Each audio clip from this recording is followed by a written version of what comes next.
Hi everyone. If you enjoyed this video, please subscribe. If you haven't subscribed yet, I'd love to see you join me. And don't forget to like and let me know what you think in the comments. They drill it into you in training, be ready for anything. But standing there in Redwood Creek National Park back in '96, staring at what was left of a human being, I knew anything hadn't covered this. 8 years as a park ranger, even in a place as wild as Redwood, and you see your share of strange stuff. Campfire stories get swapped, odd animal behavior, lost hikers the usual, but nothing, absolutely nothing, prepares you for human remains that look like been run through a wood chipper. Name's Jake Remsen, but everyone back in Crescent City calls me Remy. Grew up in Northern California, never felt right anywhere else. Could have done the college thing, become a lawyer like my mom wanted, but the forest called louder.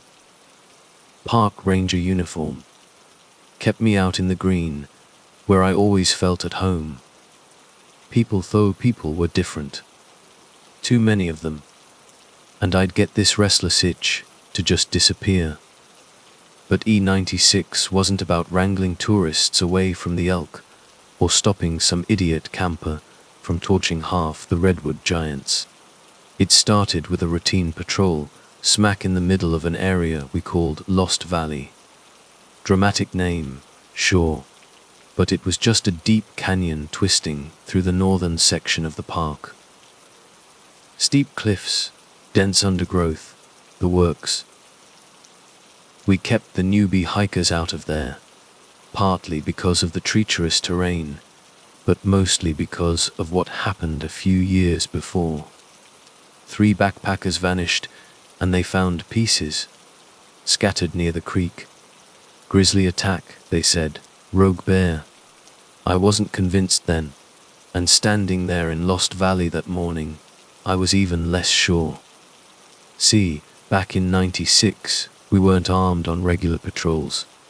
Rifles were around, sure, but mostly we dealt with the fallout from nature, not nature itself. Animal encounters, not the animals. If I'd known what was waiting for me in that canyon, I would have strapped on every damn firearm I could get my hands on.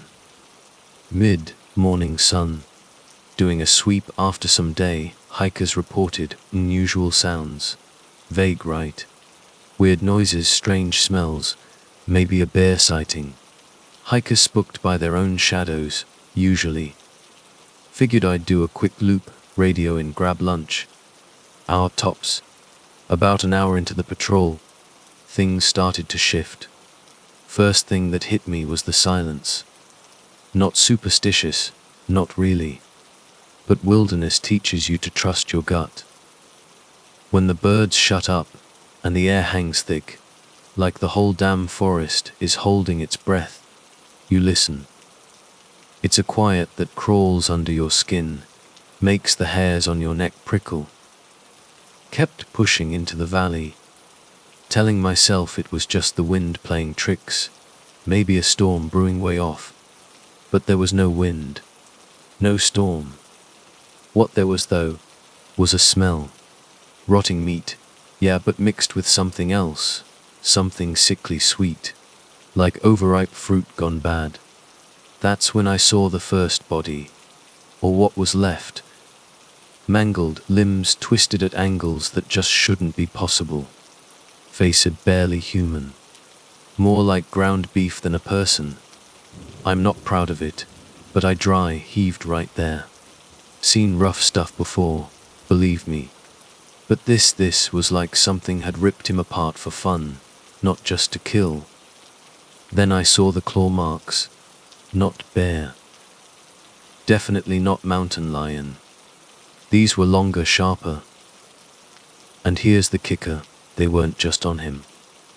They were on the trees around him. Deep gouges carved into the bark, like something had been sharpening its damn claws. Now, any sane person would have turned tail, Hightailed it out of there, called it in. Not me. Had to play the tough guy. Figured I'd get a little closer, get a better look, figure out what in God's name had done this. Maybe some freak animal, rabid or something. Maybe something else. Took a step towards the body, and then I heard it. A low, humming buzz, like 100 hornets all vibrating at once. Except it wasn't hornets. Wish to hell it had been. Froze. Hand went to the radio at my belt. But something screamed at me not to make a sound. The buzzing grew louder, more intense. And then I saw it. Came out of the thick brush. Slow at first, like it hadn't even noticed me. Brain jammed, trying to process what I was seeing. The creature stood on 2 legs, sort of human-shaped, but that's where it ended. Hunched over long, stringy arms that hung down too far. Covered in matted, filthy hair. Skin looked leathery dark, almost like a bat's wing.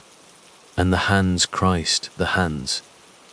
Gnarled, twisted things with claws so long they curled back in on themselves. I know. Sounds like every monster from every B-grade horror flick, right? But this was real. And it reeked. Don't know how else to describe it. Smell hit me like a physical blow. For a split second, I thought maybe it still hadn't seen me. Half hidden by the trees, standing dead still. Then it tilted its head, and I saw its mouth. Not snarling, not really. Just opened its jaws. Rows of jagged teeth, like a shark but worse. Some kind of noise ripped out of me then. Don't know what. But it was enough. It saw me. And suddenly, it was coming at me. Fast. Faster than anything that size should move. Legs took over before my brain could catch up. I bolted. Wish I could say I had some heroic plan. Drew it away from other hikers, outsmarted it. Truth is, I just ran. Ran until my lungs burned. Feet tripping over roots and rocks, ears filled with that buzzing, only now mixed with something else. Something like laughter, but guttural, too deep to be human. Somehow, I made it out of the valley, but not before I heard the scream. High-pitched, cut short. Like someone had yanked the plug on life itself. Didn't turn back. Couldn't. By the time I stumbled back to the station, I was soaked in sweat, shaking like a leaf. Must have looked half crazy. Old man Hemlock, the senior ranger on shift, took one look at me and just said, "Remy, what in the holy hell happened to you?" Couldn't explain it then. Hell, I'm not sure I can explain it now. All I could choke out was that we needed to send a team up there. And when they went, they found the other body. Because of course there was another one. Worse than the first. No face left. And that smell, it clung to everything. Official report, predator attack. Maybe rabid. But I knew better. Whatever that thing was, it wasn't from around here. Wasn't from anywhere that made sense. They closed off Lost Valley after that. Rock slides, unstable terrain. The official line went. But the old-timers around here, they know better. You can still hear them talking about it down at the Starlight Bar, if you listen close.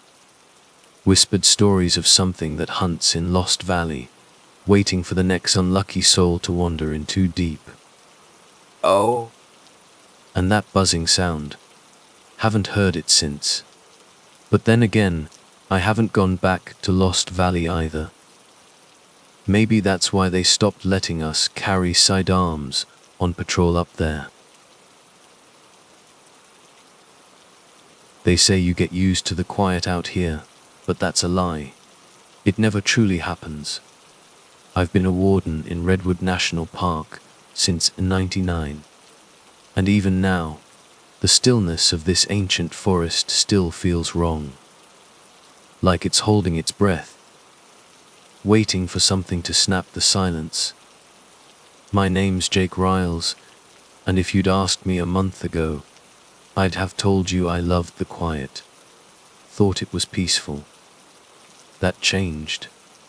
It was the tail end of July, the kind of sweltering heat that makes the air thick enough to chew. I was patrolling some of the less traveled trails in the Lost Coast Range. Reason being, a couple of hikers had vanished the week before. Now, folks getting lost out here isn't unheard of. It's wild, dense with redwood and fern, and the trails. Let's just say they could be better marked. But 2 in a week. That's enough to make you raise an eyebrow. I was on my usual circuit when dispatch buzzed me. Some kind of commotion near an old logging camp north of Honeydew. Details were thin, just a frantic call from a family camping out there. Something about screams, people running, and then static. So, naturally, they send me. Typical. Let me paint you a picture of Honeydew. It's a town that time forgot, clinging to the edge of nowhere. Folks out there are independent. They like their space. So, if they're calling for help, you know it's gone sideways. I grabbed my kit, jumped in the truck, figuring I'd play it cool, diffuse the situation, calm some nerves, maybe guide them back to the main road.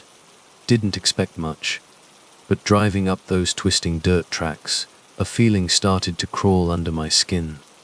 Intuition maybe. Gut feeling. Whatever you want to call it. Something about the whole thing felt off. The air itself seemed heavier as I climbed, thick with something I couldn't name. And trust me, in this job, you learn to listen to those feelings. Got to the campsite about an hour later, deserted. At least, it looked that way at first glance. 2 tents pitched, fire pit with embers still glowing faintly, but nobody. The ground around the site was trashed, like a stampede had gone through, dragging stuff. I yelled out, but just the echo answered. That oppressive silence again, like the forest had swallowed every sound. I went to one of the tents, poked my head inside, and found carnage. A woman, mid-30s maybe, sprawled on her sleeping bag. She wasn't missing, not in the usual sense, but she wasn't whole either. Hard to make sense of what happened to her. Whatever it wasn't gentle. Thing is, inside the tent, no struggle, no claw marks on the canvas, no sign of a fight, just her, lying there in pieces, like she'd been disassembled. Slowly, methodically. I've seen animal attacks. This wasn't that. This was something else. Something deliberate.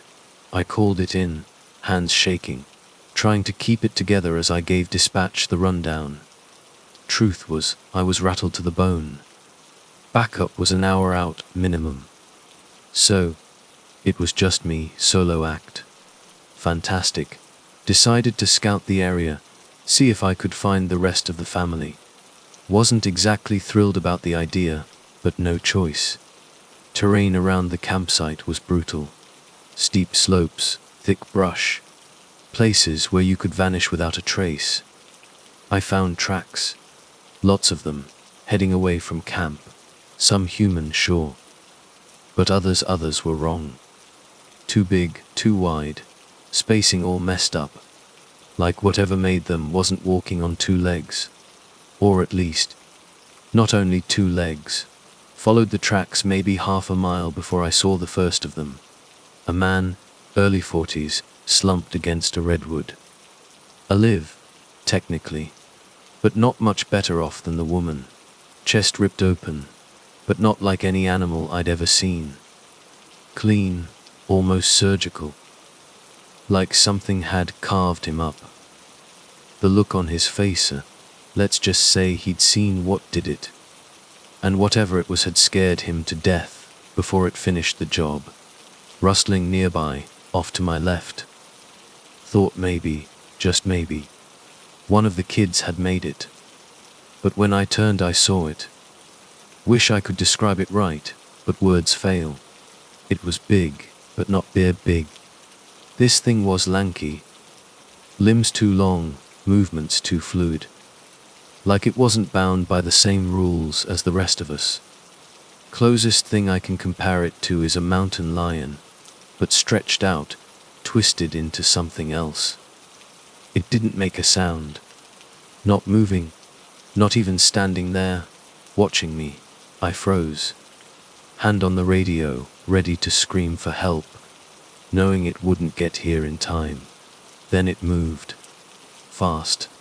Faster than anything I'd ever seen. Didn't even register before it was on me, slamming into me, sending me flying into the dirt. I'm not a praying man, but I swear I heard something then. Like a voice in my head, telling me to stay still, play dead. Instinct. Maybe I was just losing it. But I did move. Didn't breathe. Just lay there, waiting for the end. It leaned in close. Could feel its breath on my face. Cold and wet, like standing next to an open freezer on a summer day. For a heartbeat, I thought that was it. It was going to finish me, just like the others. But then, just as quick as it attacked, it backed off. Don't know why. Maybe it didn't see me as a threat anymore. Maybe it was just toying with me. Either way, it gave me just enough of a gap to scramble up and run like hell. Don't know how I made it back to the truck, but I did. Whole body shaking, covered in cuts and bruises from the fall, but alive. Radioed for immediate evac, practically spitting into the mic. Trying to explain what I'd seen. They told me to stay put, backup was en route.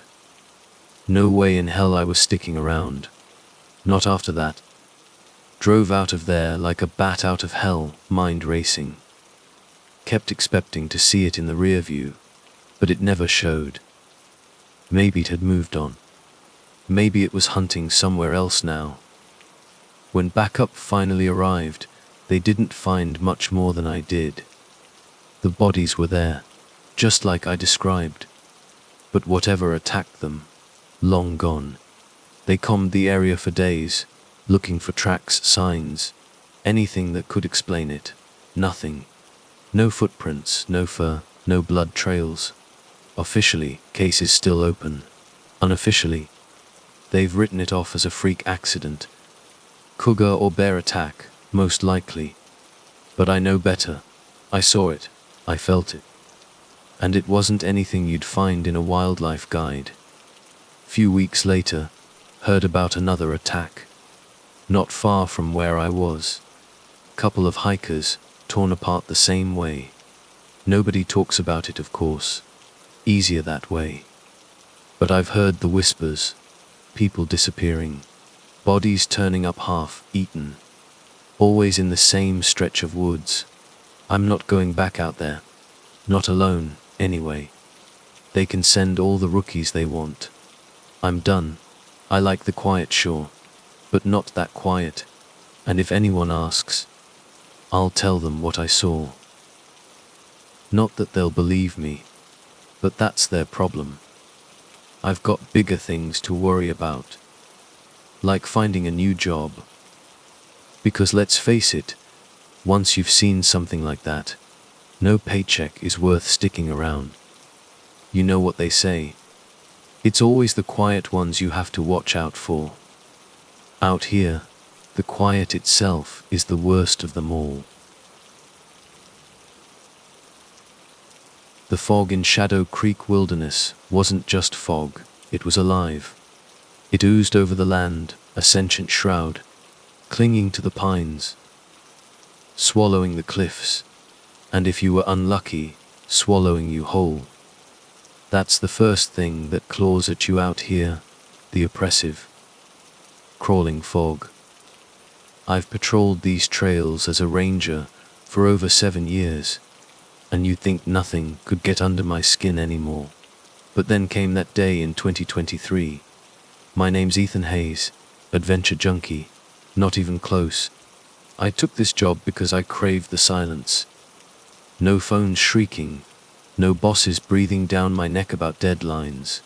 Just the endless sky, the murmur of the creek, and maybe a dear family wandering by to remind me why I traded the city for this life. What I didn't sign up for was the thing that decided to crawl out of the fog that September morning.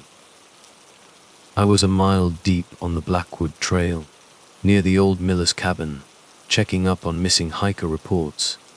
Not unusual, sadly. These trails can turn on you in a heartbeat if you're careless. One wrong turn, and you could be swallowed by the wilderness for days. Shadow Creek is a labyrinth of moss, slicked rocks and sudden drops, a green hell in the fog. But these disappearances felt different, wrong. First, it was 2 seasoned hikers vanished without a trace. Then 3 more in a week. No footprints, no dropped gear, not even a torn scrap of clothing. The locals, naturally, had their theories. Mountain lions gone rogue, a psycho preying on the lost, or the oldest fear whispered in these parts, the woods themselves getting hungry. Forest folklore, usually dismissed with a roll of the eyes. But that morning, the legend felt a little too real. The trail was eerily silent for a Saturday, but with fog thick enough to choke on. It wasn't a shock. Weekend warriors would think twice about getting lost, and the hardcore types were probably smart enough to stay fireside. But duty, as always, dragged me out. I was armed with a steel thermos of black coffee, and my boots crunching through the undergrowth. The faces of those missing hikers' families flashing in my mind. Closure. That's what drove me deeper. The thought of those families never knowing, never understanding. Then I heard it. Not saw, heard. A low, gut, rumbling sound that vibrated through the fog, making the air itself tremble, like the wilderness was holding its breath. Not leaves rustling, not a branch snapping in the distance. This was deliberate, heavy, like something immense moving where nothing should be. I froze, my mind stumbling over possibilities. Bear, unlikely, too far south for them, and bears are clumsy bulldozers in the woods, not silent stalkers. This was measured, rhythmic like footsteps, but impossibly slow, inhuman. I tightened my grip on my flashlight, but didn't dare switch it on. I was waiting, though for what I couldn't say. Then the silence dropped, heavier than the fog, and my heart slammed against my ribs like a trapped bird. Then the smell hit me, coppery, thick, like blood gone bad, mixed with the sweet, cloying stench of rot. That's when ice water flooded my veins. Something was profoundly, sickeningly wrong. I crept forward, each step measured, silent. About 50 feet ahead, the fog thinned, fractured just enough for me to make out a shape hunched over the trail. At first, I thought it was a man. Huge maybe, crouched low, resting. But as I edged closer, the truth peeled back the fog like a shroud. It wasn't resting, it was feeding. The thing was tearing into what was left of a deer carcass, though its limbs moved wrong, bending at angles no human body should. The skin on its back was sickly pale, almost translucent in the dim light, patched with clumps of coarse, dark fur that looked crudely stitched on. It had hands, massive and skeletal, each finger impossibly long and tipped with claws, digging into the ravaged flesh of the animal. The sound of bones cracking between its teeth punched the air, and bile rose in my throat. I don't know what snapped in me then, but I recoiled, a step too fast, too loud. The thing's head snapped up. I couldn't see its face clearly through the swirling fog, Just a gaping maw, jaw unhinged, blood slicking its chin in thick, dark ropes. I stood paralyzed, every nerve screaming run. But my legs were lead. It stared at me, and for a heartbeat, I knew what it was like to be prey. Its chest heaved, a wet, rattling sound, and it unfolded, rising. When it straightened, it towered over me, easily 7 feet, maybe more. Arms, grotesquely long and corded with muscle, dangled down past its knees. And then it clicked. The missing hikers. This thing, whatever unholy abomination it was, had been hunting them, feasting on them the same way it was savaging that deer. Something in me broke free. Instinct took over. I ran. I don't know how far, but the sound of branches exploding behind me told me it wasn't nearly far enough. My lungs burned, my leg muscles screamed, but I couldn't stop. Trees blurred into a green tunnel. For a split second, I thought of the creek, of plunging into the icy water, praying it wouldn't follow. But the sound behind me, the earth, shaking thud, thud, thud of its footsteps, was gaining, relentless, like a runaway train tearing through the woods. Faster now, but still that same deliberate, monstrous rhythm. Desperate, blind, I hurled myself into a jumble of boulders, wedging myself between the cold, unforgiving rocks. Space constricted, air thinned. My arms scraped raw on the jagged edges, but I shoved myself deeper, praying the rocks would swallow me, hide me. My breath was shallow, ragged. Blood hammered in my ears, drowning out everything else. I waited. The footsteps stopped. Silence. Then I heard it sniffing. Wet, animalistic sniffs, like a dog rooting for a buried bone. It was close. I clamped a hand over my mouth, forcing myself to stillness. The stench of rot flooded the air again, thick enough to taste. I gagged but held it down, didn't make a sound. An eternity crawled by. Then, finally agonizingly slow, I heard it move away. Heavy footsteps receding, fading into the fog-choked woods. I didn't move for what felt like hours, every muscle locked, waiting for some signal that it was safe. But the signal never came. When I finally clawed my way out, my legs were useless, rubbery.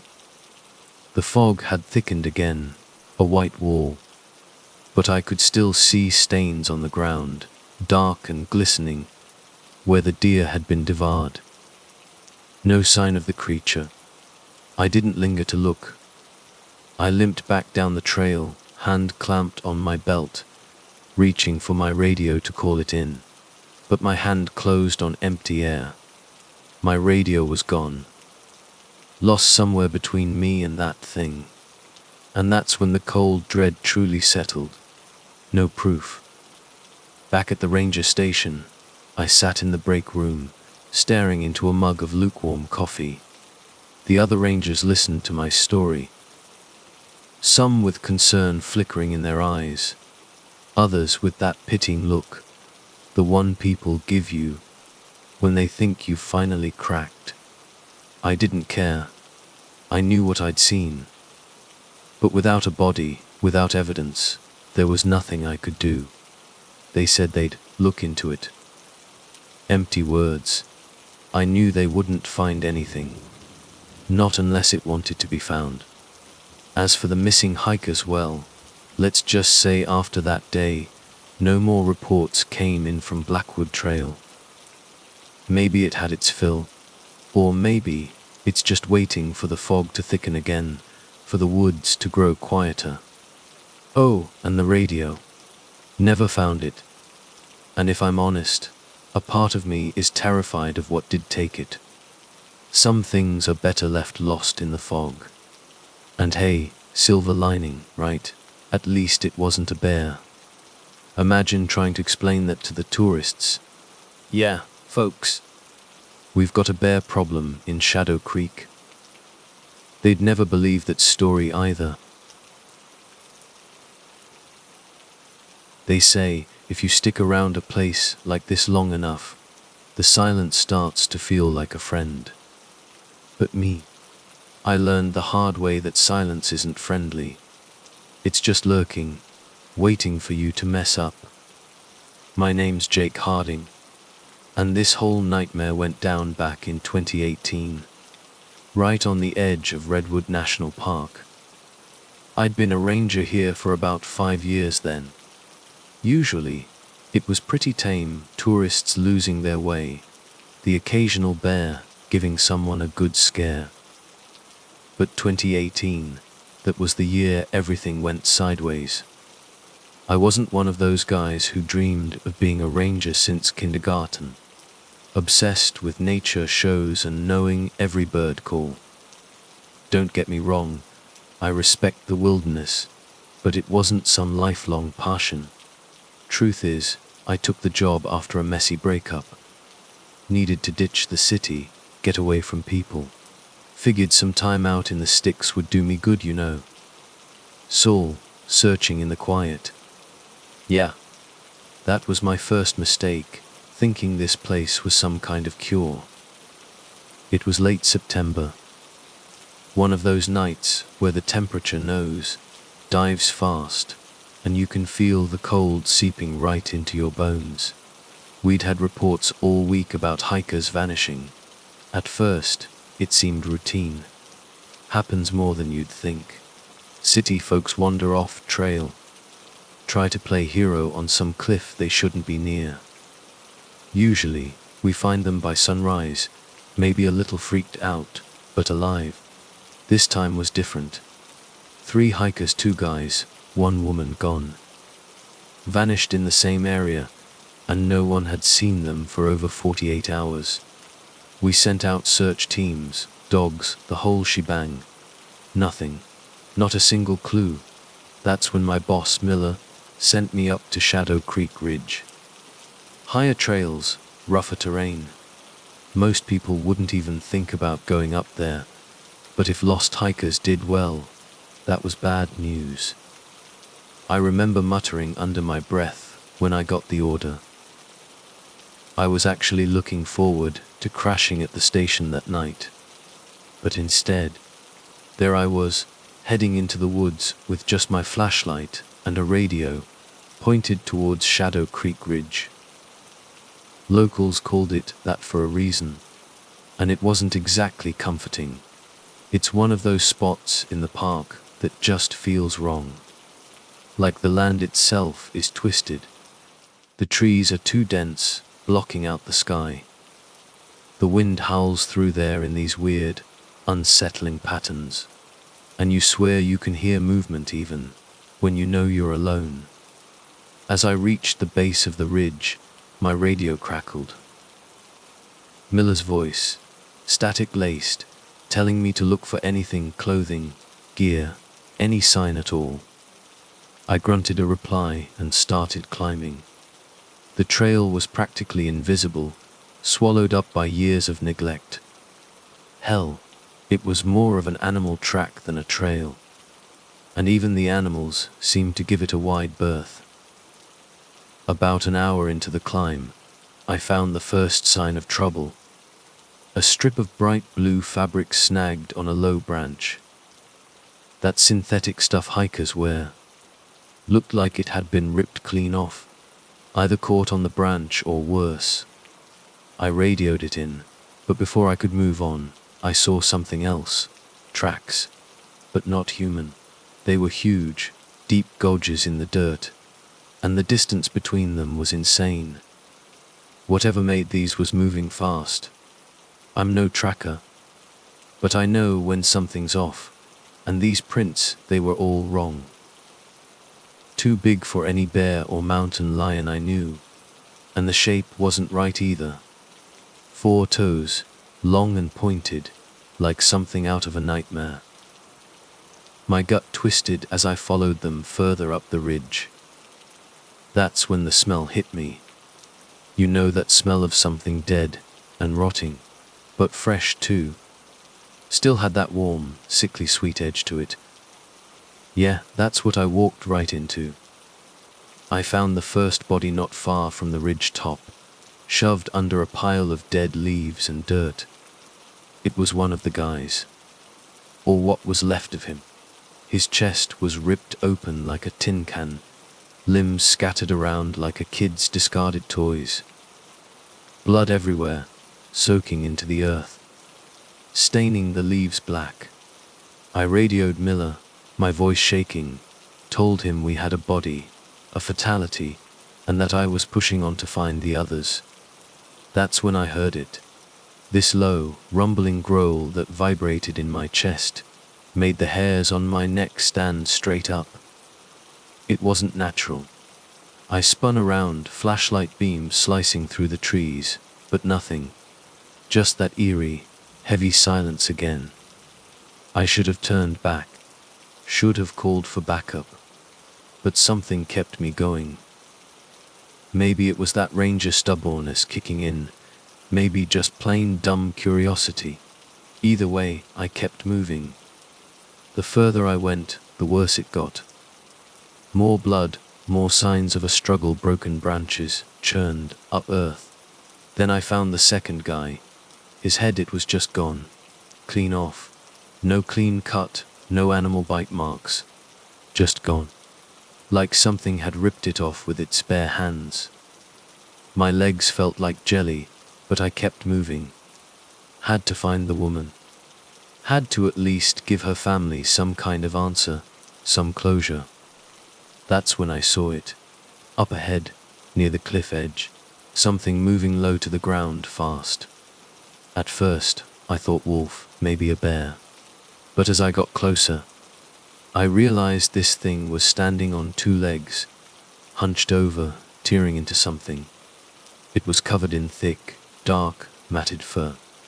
Its body rippled with muscle, and its back legs were bent at this unnatural angle, like it was coiled, ready to spring. I froze. Couldn't move, couldn't even breathe. The thing turned, and I got a good look at its face. Or what passed for a face. It had a snout, almost wolf-like, but the mouth was all wrong. Jagged rows of teeth that seemed to stretch too far back, and its eyes, they glowed with this cold, animal intelligence. And its arms, they were too long, way too long, with claws that looked like they could shred steel. I did the only thing any sane person would do in that moment. I bolted. I ran. Faster than I ever thought I could. My heart hammering in my ears, a drumbeat of pure terror. I didn't even glance back to see if it was chasing me, just kept moving, dodging trees, leaping over roots, until my lungs burned and my vision swam. I stumbled back onto the main trail and grabbed the radio, practically screaming into the thing.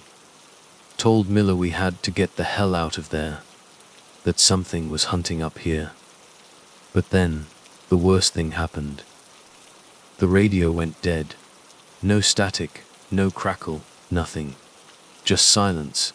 I stood there, panting, trying to suck air back into my lungs, when I heard that sound again. The low rumble. Closer this time. I jerked my flashlight up, the beam cutting through the trees, and there it was. Standing at the edge of the trail, just watching me. It didn't move, didn't attack. Just stood there, like it was daring me to come closer. No way in hell was I taking that dare. I spun around and sprinted back towards the ranger station, my mind racing, a whirlwind of panic. What the hell was that thing? Where did it come from? But mostly, just one thought hammered in my brain: get out. Get out. Get out. I burst through the station door. Miller was there, looking at me like I'd lost my mind. I tried to explain, but it all came out in a jumble: the bodies, the thing I saw, the way it just watched me. Miller didn't say a word, just grabbed his rifle and nodded for me to follow. We went back out there, guns raised, flashlights cutting through the darkness, but there was nothing. No bodies, no blood, no tracks. It was like it had all been wiped clean. Miller just stared at me, shaking his head. I could see it in his eyes. He thought I'd cracked. That the isolation had finally gotten to me. But I know what I saw. That thing, it's out there. We never found the woman, or the other hikers. The official report, lost in the woods, succumbed to the elements. But I know better. I know what's really out there, waiting for the next unlucky soul to wander into its territory. So yeah, the quiet out here, it's not your friend. It's just something waiting for you to screw up. And trust me, you really don't want to find out what happens when you do. After Miller retired, we never talked about it again. He didn't have to say it, but I could tell. He saw it too, or at least, he knew something was deeply wrong. You don't walk into those woods after dark without a damn good reason. Not if you're smart. But hey, on the bright side, at least I don't have to worry about that breakup anymore. Guess you could say I found something way worse to keep me up at night. They call me Jackson Cole, and after 15 years patrolling the shadowed trails of Redwood National Park, I figured I'd witnessed every eerie facet of nature. Growing up, the wilderness was my sanctuary, a stark contrast to the chaos of city life. Forest child, they nicknamed me in school, a label that never bothered me. It was the truth. The woods were where I belonged, where the rustle of leaves and the distant hoot of an owl were the loudest disturbances. It was late September of 2008, the cusp of autumn. The redwood giants were casting long, eerie shadows, and a pre-fall chill hung in the air. Tourists flocked in, eager for the spectacle of the ancient forests, but that year, an unsettling disquiet permeated the park. Hikers were vanishing at an alarming rate. It wasn't just the usual lost souls, unprepared for the vastness of the park. These disappearances were different. No trace, no calls for help, just gone. I recall the morning dispatch about the Van Derlin family, a mother, father, and their young son, overdue from a day hike. My partner, a seasoned ranger named Miller, had been on their trail for 2 days. His voice on the radio was grim, devoid of his usual jovial tone. I grabbed my pack, kept it light, and met Miller near the Lost Man Creek trailhead. Miller, a bear of a man with a laugh that could shake the redwoods, had been a ranger longer than I had, but he carried himself with a casualness that belied his experience. Yet, that day, his usual Sunday stroll demeanor was replaced by a palpable tension. Something had shaken him. We hiked for hours, sticking to the well-trodden path until Miller gestured towards a dense thicket of ferns and fallen logs. An unofficial trail. The kind that whispers promises of hidden vistas, but often leads to dead ends or worse. He'd found faint signs, disturbed foliage, a child's discarded baseball cap leading into the unmapped wilderness. Miller, usually unflappable, was hesitant, but a cold dread had settled in my gut. Something was profoundly wrong. By midday, the forest turned ominous. An unnatural silence descended, amplifying the feeling of unease. Even the wind seemed to hold its breath. Miller, the king of idle chatter, had fallen silent. Then, we stumbled upon it. A campsite, or rather, the remnants of one. The tent was ripped to shreds, not by claws or teeth, but as if something had exploded outwards from within. Gear was scattered, a macabre yard sale of personal belongings. But no people. The scene was fresh. Embers still glowed faintly in the fire pit. Kneeling to examine a mangled backpack, I saw it, a smear of crimson, leading into the dense undergrowth. Not much. Just droplets on the damp earth, and a torn piece of fabric snagged on a thorny bush. Miller cursed under his breath. The usual banter died in my throat. We followed the blood trail, each step tightening the knot of dread in my stomach. My rifle, usually a comforting weight, felt inadequate. I didn't want to believe we'd need it for what lay ahead. The first body was less than 100 yards in. The father, or what remained of him. His body was a grotesque tableau of violence. Limbs contorted at impossible angles, torso ripped open, organs exposed. Animal attack, no. No bite marks, no scavenging, just carnage. Miller's face went ashen. He gagged, fighting back vomit. For once, I had no quip to lighten the horror. Radioing for backup was futile. The dense canopy swallowed signals whole.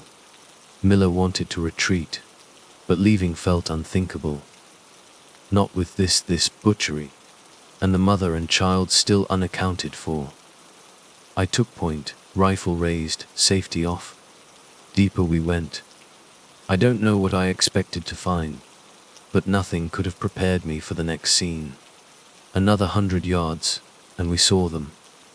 The mother and son, not dead. Worse. They were suspended from the colossal redwoods, dangling by their ankles, bound by thick, woody vines that seemed to grow from the trees themselves. Their eyes, I can barely describe the vacant horror in their eyes. They were alive, technically, but something vital had been extinguished. Their minds shattered. Miller rushed to the boy, fumbling to cut him down. That's when the forest erupted. Rustling, snapping branches, not from one direction, but all around us. Primal instinct took over. I leveled my rifle, scanning the dense foliage. Nothing. Miller was shouting incoherently as he struggled with the vines binding the mother. My focus remained locked on the surrounding trees. Then I saw it, massive, impossibly huge.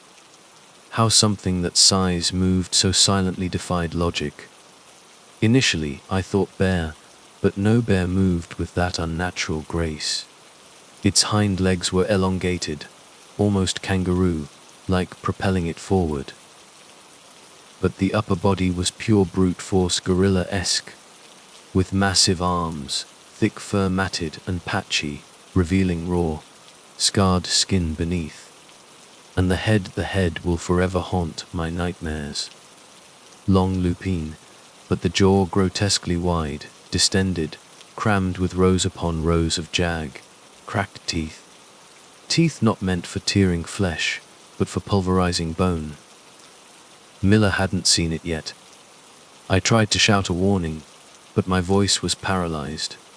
Then, it moved. Faster than anything that size should be capable of.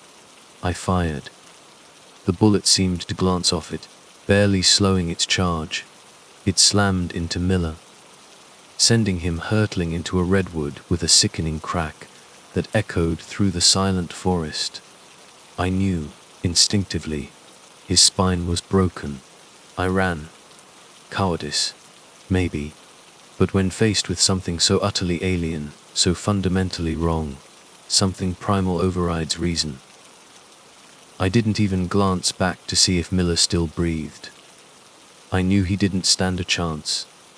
I bolted for the trail, lungs burning, legs screaming. I prayed it was only interested in Miller, but no. It was hunting me. I heard its earth-shattering footsteps gaining, crashing through the undergrowth, closing the distance. Stumbling, I plunged down the steep embankment near the trailhead, rolling, scrambling, finally catching myself in the tangled brush. I lay there, breath held, as it stalked closer. I could hear its frustrated snarls, its guttural sniffing, probing the air. But it didn't find me, not that time. It eventually retreated, and I, broken and terrified, staggered back to the ranger station. Search parties were dispatched, of course. They found nothing. No trace of Miller. No sign of the Van Derlen family. Just blood, the shredded tent, and a chilling void of answers. The trail was closed, officially due to dangerous wildlife. But I knew what I saw, and it wasn't natural. It's still out there, somewhere in the shadowed depths of Redwood, waiting for the next unsuspecting soul to stray from the marked path. And the grim punchline: I still work here, brave, stupid, maybe a bit of both. But someone has to watch over these woods, even if it's from the edge of terror. It was 2023, and I'd been working as a park ranger for just over 3 years in the Blackwood National Park, nestled deep in the Appalachian Mountains. My name's Jake Riles. Yeah, I know, it sounds like a postcard job, patrolling trails, making sure campers don't do anything too stupid, maybe chasing off a curious raccoon or two. But if you think it's all sunshine and rainbows, you've clearly never been in Blackwood at night. This place transforms after dark, and I'm not trying to be poetic here. It's just the plain truth. During the day, there's a constant buzz, a kind of vibrant hum of life. Wind rustling through the oak leaves, chipmunks darting through the undergrowth, the distant chatter of hikers.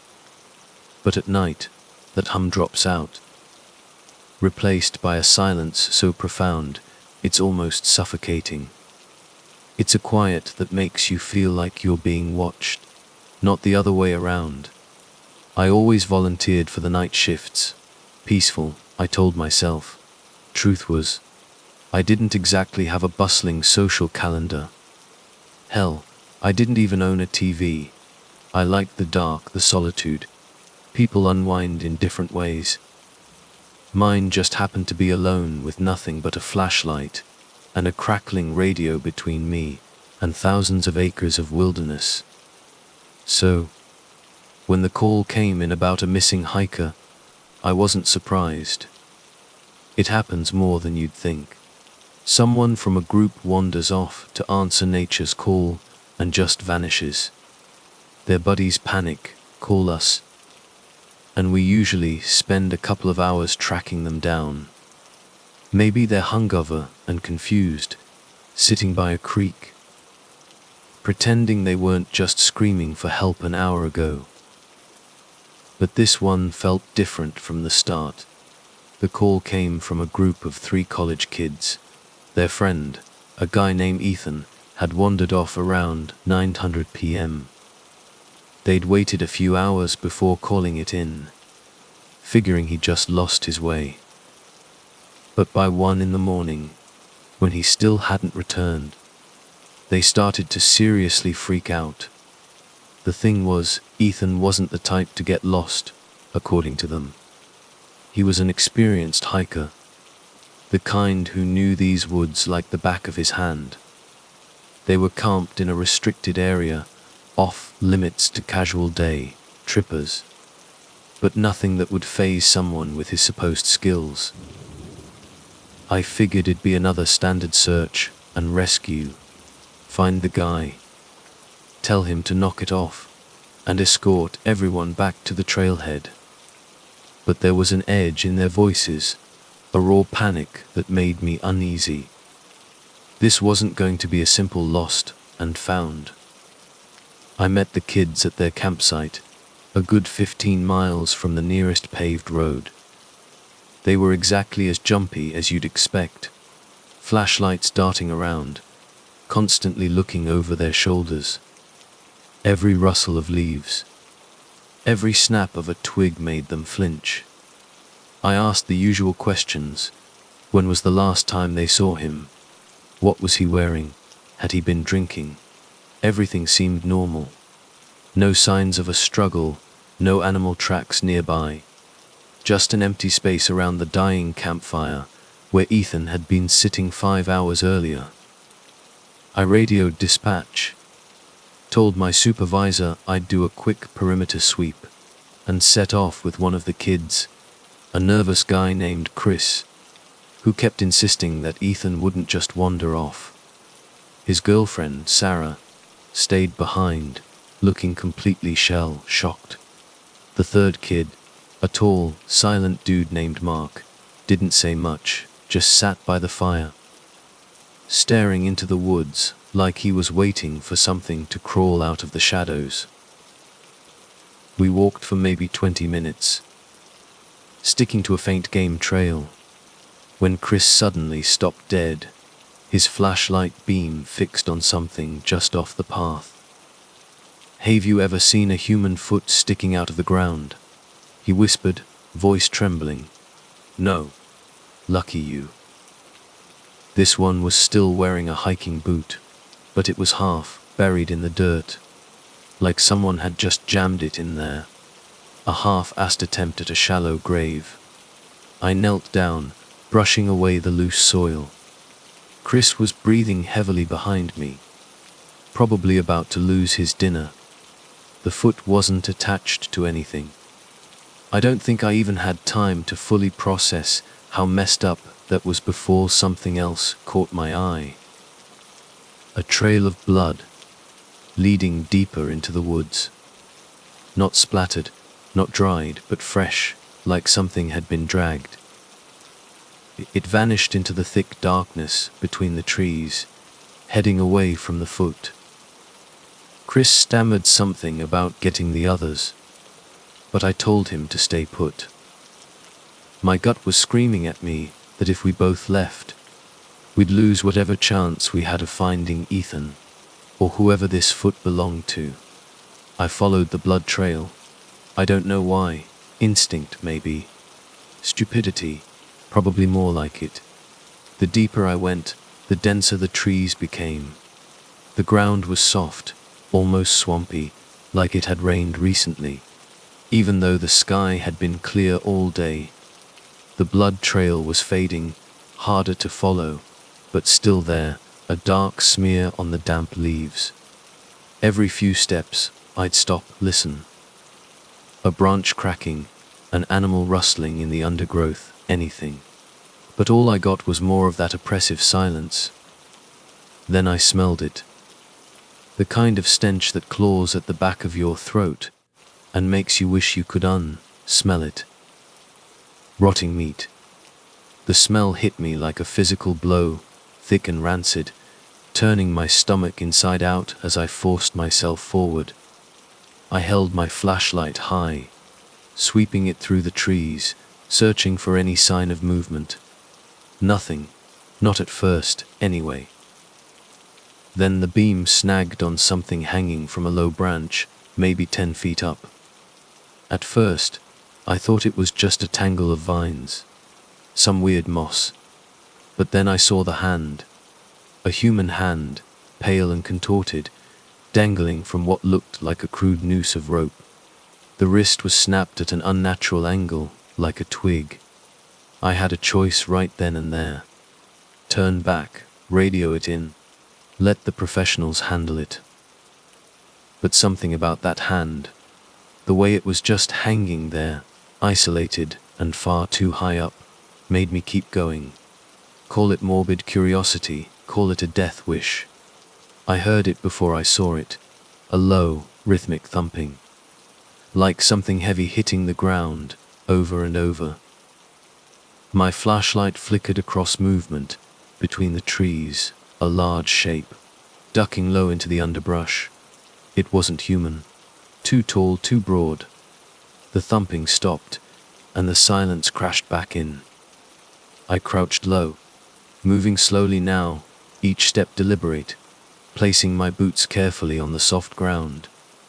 There were more bodies, not whole ones. Bits and pieces scattered around like someone had gone on a rampage.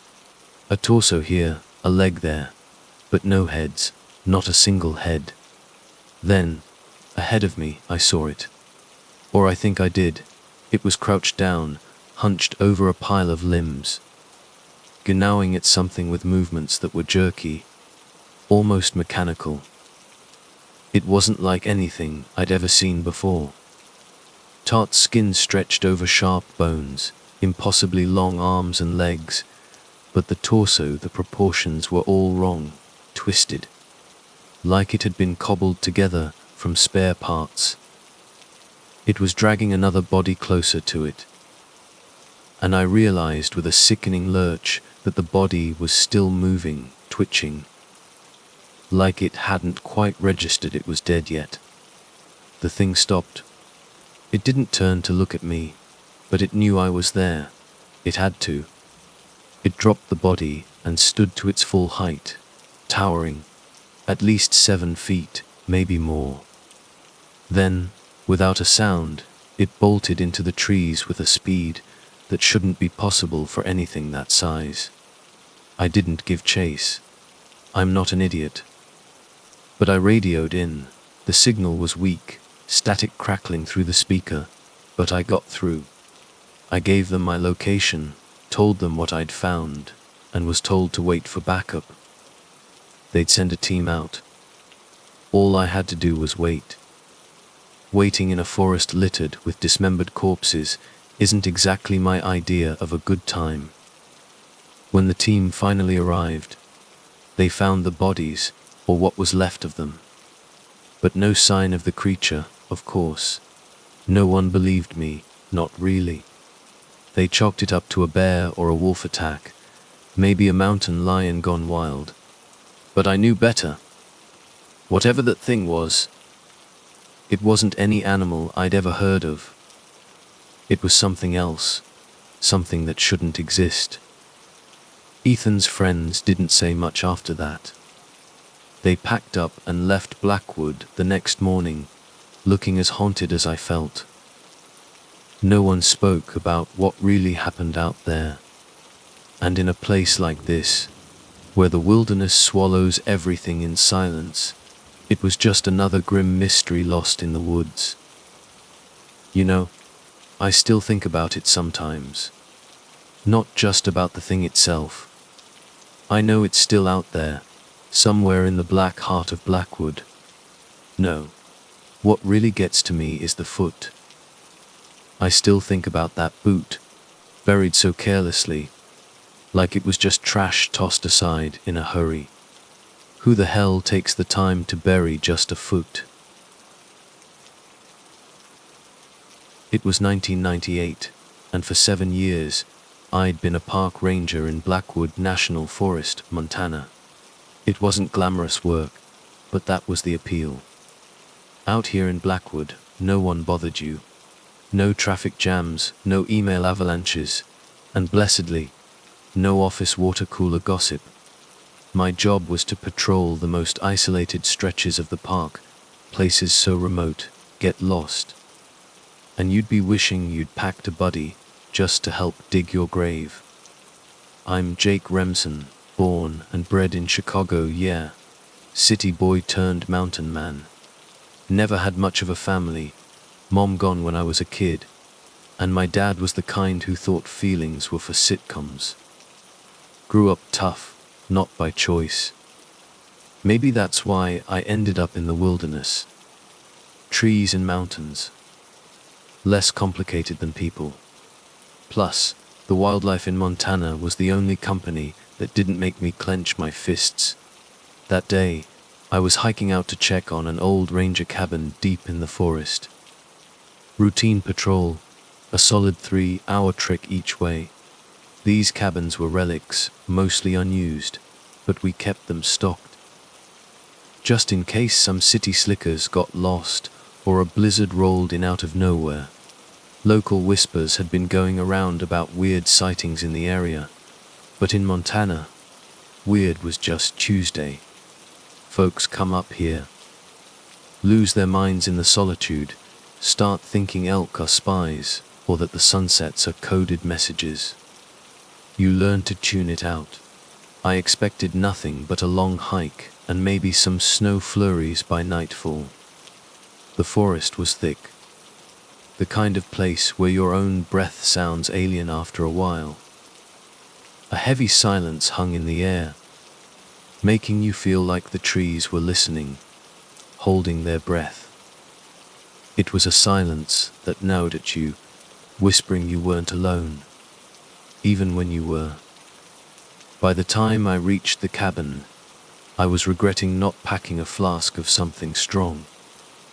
The place looked like a forgotten tome, half buried in snow, the wooden door hanging off its hinges, like someone had bolted in a panic. Windows were iced over, but I could just make out the shapes of furniture inside, untouched, still. The air around it felt dense, like the trees themselves were leaning in, curious. Stepping inside, I noticed the firewood pile was scattered, and a faint, unsettling smell lingered, damp for mixed with something else, something metallic sharp. Hikers. Maybe they'd crashed here and fled in a hurry, spooked by a bear or something else with teeth. I was about to radio dispatch when I saw it. Blood. Not much, just a few dark droplets, but fresh, stark against the grimy wood floor. Injured animal, maybe. Or a hunter who'd become the hunted. But something felt off. It wasn't the amount of blood, it was the pattern. The drops formed a trail, leading deeper into the woods. Great, I muttered, another lost soul. Probably tangled with a wolf or a wolverine. Grabbing my flashlight, I followed the blood trail, every instinct screaming this was a dead-end path. But you don't leave anyone to freeze or bleed out in a Montana winter. The mountains don't care how tough you are. They'll swallow you whole without a second thought. The trail twisted deeper into the woods, between towering pines and jagged rocks. Then I saw the tracks. They were wrong. Partially human, but twisted, distorted. Like whatever made them had been dragging something heavy, or maybe limping, no, staggering. And claw marks too. Deep gouges in the snow, long and uneven. Like something with talons the size of knives had swiped at the ground. My gut dropped as I crouched down, examining them closer. I know tracks. These weren't wolf, weren't bear. Too big for a cat, too narrow for a grizzly. Standing up, my breath clouding in the frigid air, it hit me that cold dread, that bone, deep certainty that whatever made these tracks wasn't in any field guide. I moved slower now, senses on fire. The woods felt tainted. The air was dead still, no birdsong, no rustle of snow from small creatures. Just silence. People talk about the quiet before a predator strikes, but this was different. Like the forest itself was holding its breath, waiting. Then I saw them, or rather, I saw their remains. 3 bodies, half buried in the snow just beyond a small clearing. Fresh. Too fresh. Blood still seeping into the snow. Limbs missing, faces frozen in silent screams, eyes wide, staring at something beyond death. One was geared up like a hunter, the kind who knew his way around the backcountry. Experience hadn't saved him. My heart hammered, not just from fear, but from a cold rush of adrenaline. I took a step forward. That's when I heard it. A heavy sound. Something massive moving through the trees behind me. I froze, back to the woods, because I just knew. Turning around would be a mistake. When I finally did, I wished I hadn't. It stood maybe 20 yards away, half hidden by the trees. Tall, towering, easily over 8 feet, with hunched shoulders and thick, matted fur the color of dried blood. Its limbs were too long, grotesquely elongated, like a grizzly bear stretched and twisted out of shape. The head elongated, almost canine, but warped. Like nature had started to sculpt a wolf, and then just given up. Its mouth hung open, drool dripping, revealing rows of teeth, jagged and black, Like shards of obsidian, it moved. Not fast, but with a deliberate, lumbering purpose, crunching through the snow like it owned the woods. Like I was nothing. I wasn't a hero. I didn't draw my sidearm or yell. I just backed away, slowly, eyes locked on it as it stalked towards me. My mind raced, replaying every dumb decision I'd ever made. For a split second, I wondered if I was hallucinating. If I'd stumbled into some forgotten military testing zone and was about to become collateral damage. But the smell, Jesus, the smell. It hit me like a physical blow, decay, rot, and something else, something unnatural, like sulfur mixed with spoiled meat. My legs finally kicked in, and I turned and ran. Ran like hell through the woods, directionless, not caring where I was going. The creature didn't roar, didn't growl, just the heavy thud of its massive body crashing through the undergrowth behind me. My lungs burned. Heart felt like it would explode, but I kept running, fueled by the primal certainty that stopping meant joining those bodies in the clearing. I don't know how far I ran, but eventually I lost it. Or maybe it lost interest. The forest was pitch black now, my flashlight beam jittering, dying. Radio crackled uselessly in my hand. I stopped, gasping for air, leaning against a tree, trying to make sense of the nightmare I'd just lived. My brain screamed to keep moving, but my body was shutting down. Then I heard it, a voice. No, not a voice, a scream. Close, maybe 100 yards. I'd thought I was alone. But someone else had been unlucky enough to be out here tonight. My first instinct was to run towards it, to help. But then I realized the scream wasn't human. It was mimicking human, a grotesque imitation. Something cold settled in my gut. I started moving again, slower, more cautious. The scream came again, closer this time. Then I saw her. Another body, but this one alive. Barely. A woman, or what was left of her, crawling through the snow, legs shredded, dragging herself, leaving a crimson trail. I crouched beside her, ready to help, but as soon as I touched her, I knew. Too late. She looked at me, eyes wide, drowning in pain and terror. Then she whispered, words I'll never shake. Not from here.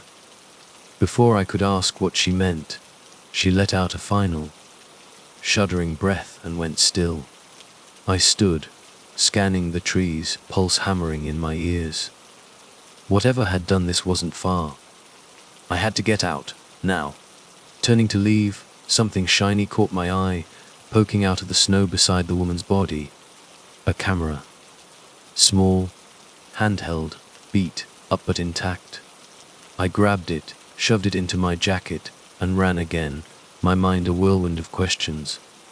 Back at the ranger station, I didn't say a word to anyone. Locked myself in the office, pulled out the camera, and hit play. The footage was shaky, frantic, like someone running for their life. Showed the forest, the snow, trees blurring past as the camera bounced and swayed. Then, for a split second, it was there. The creature.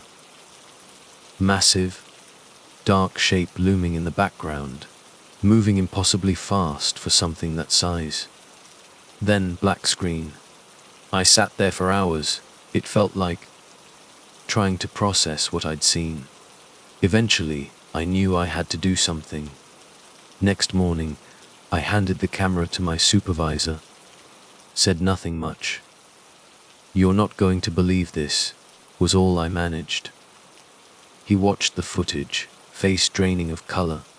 After a few minutes, he shut it off, looked at me. "Let's keep this between us for now," he said, voice low. I just nodded. Not because I agreed, but because deep down, I knew. Whatever was out there, it wasn't for anyone else to know. Montana had its secrets. and I just stumbled into the heart of one. One I desperately wished I hadn't. Next day, the old cabin burned down. Accident, they said. I got a promotion after that, funny enough. And they finally put a flask in my ranger kit. Not that I needed it anymore. Quit drinking after that night. No point trying to drown out what you can't explain. It was 98 when I started my stint at Duskwood National Forest up in Maine. My name's Ethan Blackwood, and by then, I'd been a forest ranger for 7 years. Ask me why I chose this life, and I'd tell you it was for the quiet. The kind you only find deep in the woods, not the fake silence of some city apartment. People just got on my nerves after a while. Out here, I could be alone unless I chose otherwise. Mostly, the woods and I got along just fine. Until they decided to turn on me. I hadn't planned on pulling a double that Friday, but another ranger called out sick. And I wasn't about to let the district go short-handed. Didn't really mind, though. Figured I'd take one of the longer trails. Look for any signs of trouble. Maybe chase off some kids camping where they shouldn't be. Sun was starting to sink when dispatch crackled over the radio, reporting weird noises up in the northern sector, near a spot most folks avoid. Weird noises are dime a dozen out in Duskwood, could be wind, an animal, even just old trees groaning. But the way the call came in, something felt off. A hiker said it sounded like screaming, but definitely not human. Injured animal, probably, but still. That description stuck with me. The forest doesn't throw out warnings unless something's genuinely wrong. By the time I reached the northern sector, night had already swallowed the day. My flashlight beam was swallowed right back up by the thick trees, barely cutting through the first few feet. Undergrowth was thick, still soaked from a recent downpour, each step of my boots squishing in the damp earth. No trails here, just raw, untamed forest. I was trying hard not to think about how far I was venturing in when a stench hit me, full and thick. You know that smell of decay? How it coats the back of your throat, makes it hard to breathe. This was different, though, like rot, but laced with something metallic, sharp. My heart started hammering against my ribs, and I slowed my pace. I pulled out the radio, called in, but just got static. Figures. Perfect place to lose signal. Then I saw it. A flicker of reflection in my flashlight beam, maybe 100 feet ahead. Trash. I thought at first something shiny, but as I got closer I knew. No. It was bones. Fresh, stripped clean, and not animal bones. I'm no rookie to finding remains in the woods. People get lost, accidents happen. But these bones were scattered, like whatever did this had been playing with them, tossing them around like a kid with toys. Bite marks, too, but unlike anything I'd ever seen. Jagged, almost serrated, like the teeth of something unnatural. Honest to God, a cold dread started creeping up my spine. I was out of my depth here.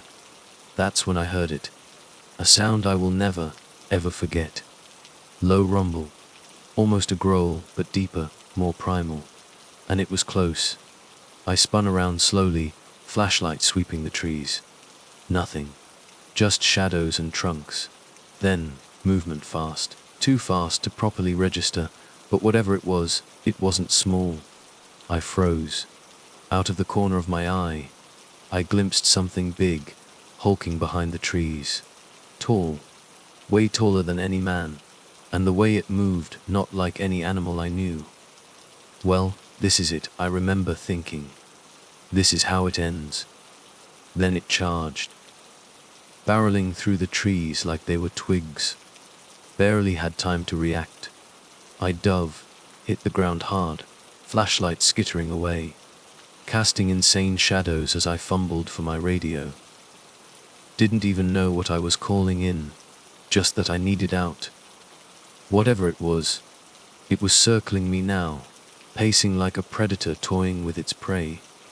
Glimpses of it long, sinewy limbs, covered in fur, but not like bear or wolf fur. Its movements were wrong. Erratic, like it didn't belong here. Like something had ripped it from another dimension and dropped it smack in the middle of Duskwood. I finally got the radio to cooperate, managed to choke out a single word. Help. Didn't wait to see if dispatch heard. I bolted. I know these woods. Know them better than most people, but I was running blind, terror clouding every thought. The sound of branches snapping behind me grew louder, closer. It wasn't giving up. I stumbled down a steep slope, nearly ate dirt, ankle twisting hard, but I didn't stop, couldn't stop. Ahead, through the trees, I saw it, an old hunting cabin, abandoned, falling apart, but shelter. The thing was right on my heels. I could hear its breath, heavy, raspy, like it was barely holding itself together. I threw myself at the cabin, slammed the door shut, wedged a broken chair under the handle. For a split second, thought maybe, just maybe, it would lose interest, leave me be. That's when the door shuddered. The chair splintered like kindling. I grabbed the first thing I could find, a rusty axe hanging on the wall. Wasn't much, but it would have to do. The creature slammed the door again, harder this time. Wood cracked. I backed up, heart pounding so hard I thought it would burst through my ribs. The door caved in, and there it was. My flashlight, lying on the floor, cast just enough light to see it. Like a nightmare made flesh, a mix of wolf and something unamoebal. Mouth hanging open, rows of teeth too long for its jaw, saliva dripping down its chin, limbs twisted, too long, like someone had pulled them apart and jammed them back together wrong. It charged. I swung the axe, felt it connect with something solid. The creature let out a sound that rattled my bones, but it didn't fall. It swiped at me, and I went down hard, back slamming into the rotting floorboards. Axe flew from my hand, useless now. Scrambled back, barely able to draw breath. The thing loomed over me, and I thought, this is it. But instead of finishing me, it tilted its head, like it was studying me. For a split second, I actually wondered if I'd be spared. Then, without warning, it lashed out again. Missed me completely. Smashed into the wall. And I saw it. Its movements weren't just wrong, they were weak. Hurt. There was a gash across its side, deep and oozing. Bleeding, leaving a trail of dark, viscous fluid wherever it went. I scrambled to my feet, brain screaming, what now? Then I saw it. The flare gun. Old, probably busted, hanging by the doorframe. Grabbed it, fumbling to load the single flare I had. The creature lunged again. Slower now, but still deadly. I pulled the trigger. Flare shot out, point blank, square in its chest. For a heartbeat, the cabin blazed red. The creature reared back, screeching, flailing as the flare burned into its flesh. It crashed through the back wall of the cabin, smashing through the rotting wood like paper, and disappeared into the blackness beyond. I didn't wait to see if it was coming back. I ran, limping, gasping, but I ran until I couldn't hear it anymore. When the other rangers found me, I must have looked half dead. They didn't ask much, just took one look at me, the blood soaked ground outside the cabin, and got me the hell out of there. We never found the creature, but we found something else. Bones. More bones than I ever want to count. Some human. Some I don't even know. I put in my resignation a week later. Not because I was scared, mind you. Just decided Duskwood wasn't as peaceful as I thought. Besides, I hear city life isn't so bad after all. They say a job in the wilderness is all fresh air and freedom. Bullshit. I've spent my life in places where self-service is about as helpful as a chocolate teapot. Started back in '98 as a warden, and it's been downhill self-sufficiency ever since. Name's Jake Stone, and for the last 5 years, I've called Blackwood National Park in Montana home. Beautiful place, sure. If you ignore the constant feeling that nature's got a vendetta against you. You ever watch those nature docs? Peaceful streams, birds tweeting, trees doing their gentle sway thing. Yeah, nature's got a funny way of reminding you that you're basically a walking buffet. Didn't think much of it, honestly, until last summer. Summer of 23, to be exact. That's when the serene wilderness went full on horror show. Started like any other day. Routine patrol up near Hemlock Ridge, close to this spot called Widow's Creek. Widow's Creek, right? Red flag if I ever saw one. But me, I miss a handle anything, which usually translates to neck deep in trouble. But hey, paychecks got to come from somewhere. Just wrapped up a chat with some campers' dad and his kid. Looked like they were assembling their tent based on a YouTube tutorial. Gave them the usual spile, lock up your food unless you want furry dinner guests. Bear advice 101. They chuckled, probably thought I was overreacting. Trail was dead quiet. Too quiet. And I'm not one for glitches, but I've hiked that path a million times, and it never felt like that. Air was thick, heavy, like you could swim in it. No birds, no leaves rustling, no squirrels or chipmunks raising hell. Weird, even for Blackwood. First thought, weather. Storm was brewing.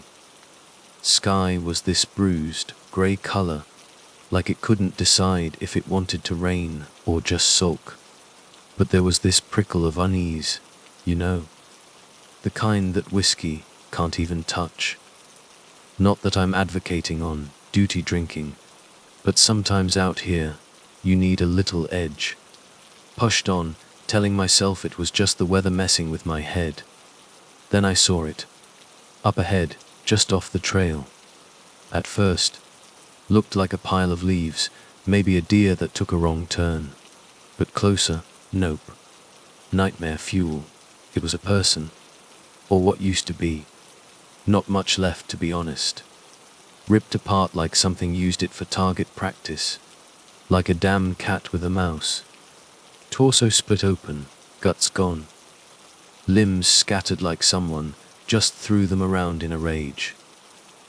I ain't no coroner, but even I knew this wasn't bear or mountain lion damage.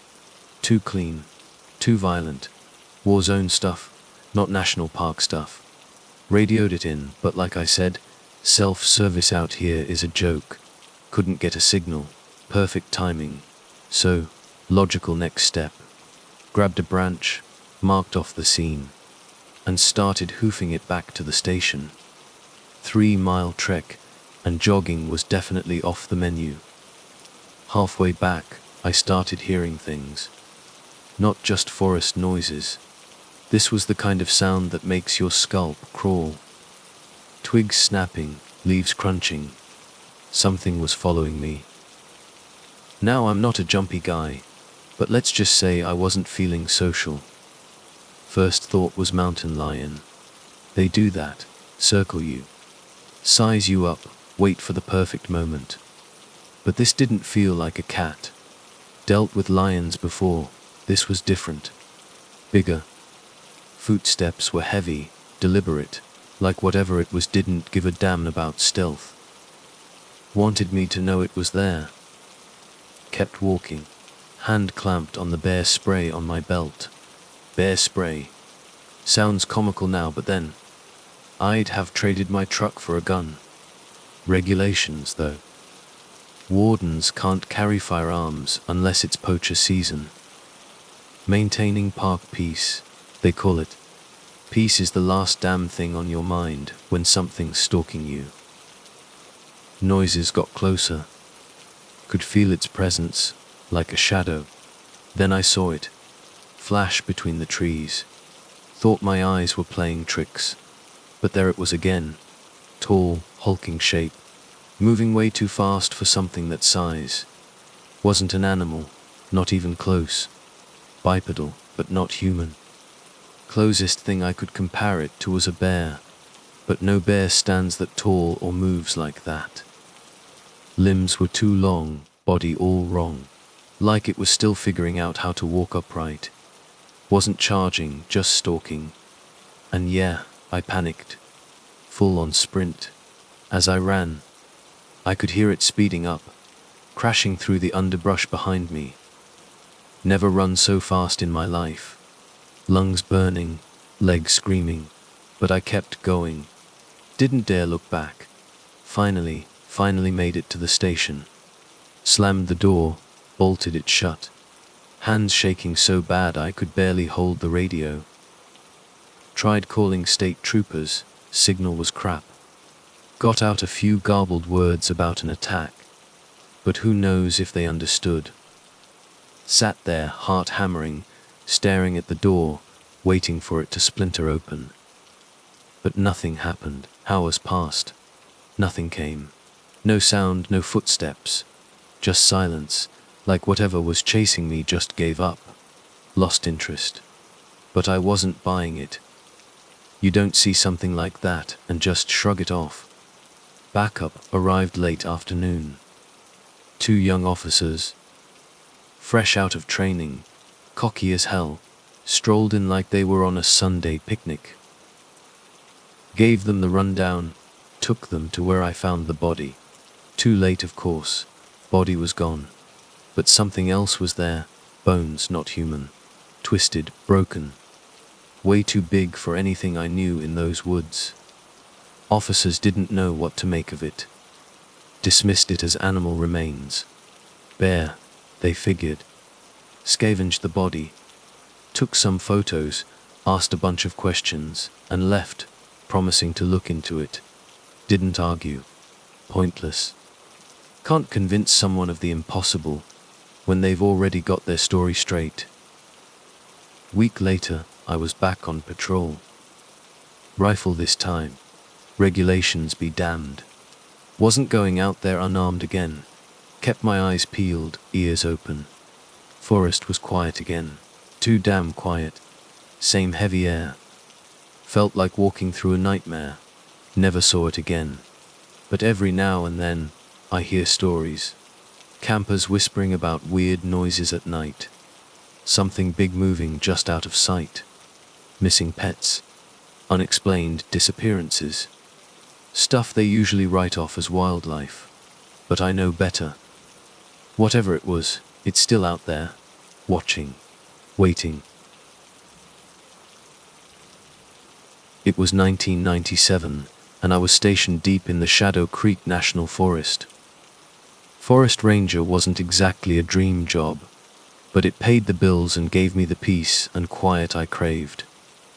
Name's Caleb Thorne, by the way. Isolation. I thrive on it. Grew up in a family where silence was golden, and survival was the only expectation. Funny how folks romanticize escaping it all, until they actually do. For me, out here was the closest thing to freedom.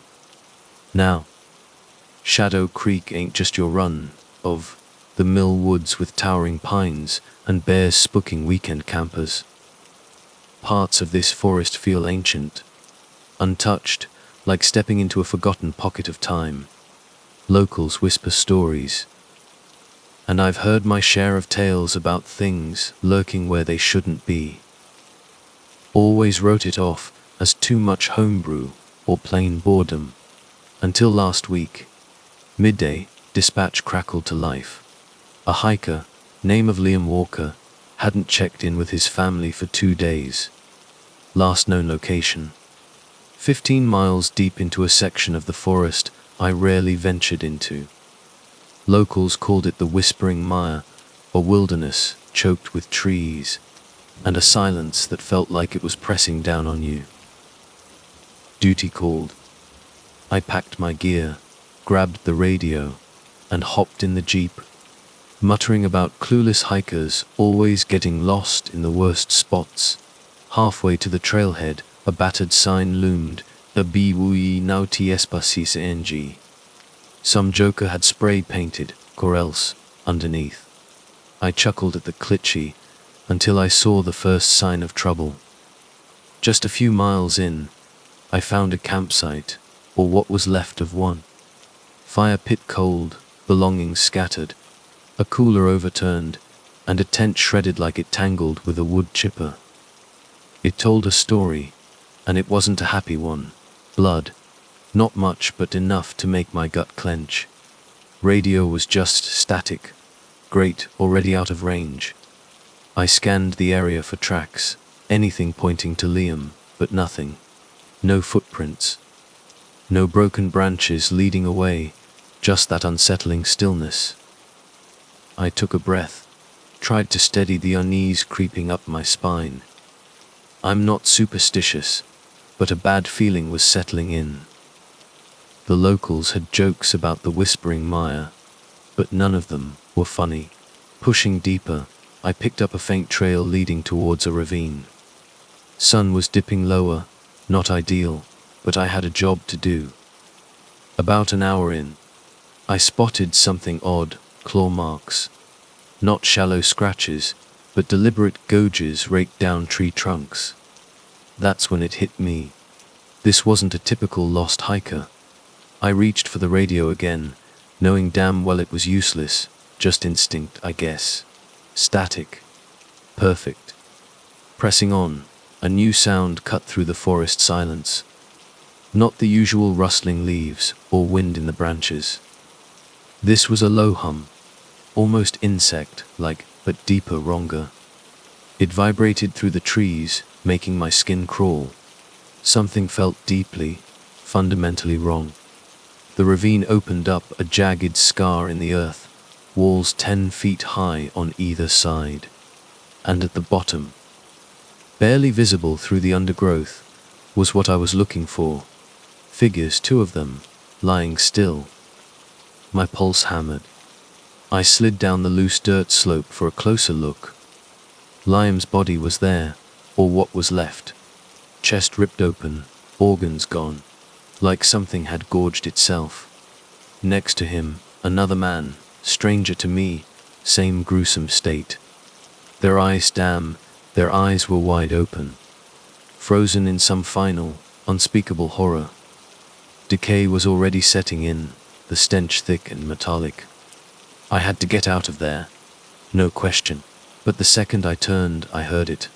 A snarl, deep guttural primal. My stomach lurched. I froze. Every instinct screamed run. But I knew better. You don't run from predators on their turf, not if you want to live. Slowly, I turned towards the sound. And there it was, crouched in the brush, maybe 50 feet away. First glance, panther, sleek black. But the legs were too long, twisted somehow. The mouth wrong. Too many teeth, too much jaw for its size. I'd seen enough wildlife to know this wasn't anything documented. It didn't charge, didn't need to. It knew I wasn't going anywhere. For a heartbeat, we just stared at each other. And I swear, there was something in its posture, something calculating, like it was deciding what to do with me. My hand instinctively went to my sidearm. Then the cold dread washed over me. Back at the station. Genius move, Thorn. Years of dealing with lost campers, and the occasional gator, hadn't exactly prepped me for this. The thing took a step, muscles rippling under dark fur. Heart hammering, mind racing. I knew I had to do something, anything, or I'd end up like Liam. I fumbled in my pack, grabbed the first thing my fingers found, my flare gun. Not exactly ideal for monster defense, but it was all I had. Without a second thought, I fired. Flare shot skyward, bathing the ravine in harsh red light, throwing grotesque shadows through the trees. The creature recoiled, a bone, chilling shriek tearing through the silence, echoing off the ravine walls. That was my chance. I didn't wait to see if it was coming. Scrambled up that ravine like the devil himself was on my heels, legs burning with every step. Behind me, I could hear it moving, but not chasing, not yet. I ran. Hell, I don't think I've ever run that fast. Every step felt like the ground might open up and swallow me whole. Radio, of course, still useless. Finally, I burst back into the clearing, Jeep gleaming like salvation. Barely had the strength to jam the key in the ignition. Engine roared, tires spitting gravel as I slammed the gas, leaving a cloud of dust hanging in the air. Made it back to the station, lungs burning, legs screaming. Tried to radio in, just static. Interference. Or was the whispering Maya messing with signals? Didn't matter. I wasn't going back in there without backup. I reported the bodies, gave them the details I could stomach, left out the creature. Didn't have the energy to explain what I'd seen, and who'd believe it anyway? They sent a search party next day. Bodies were gone, naturally. Bloodstains on the ground, though. A grim reminder.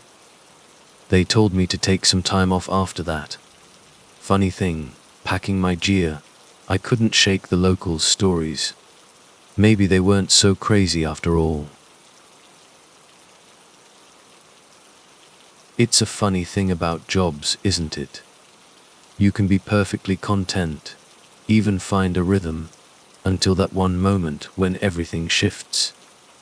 I used to joke with Sarah, my wife, that being a warden was just paid camping.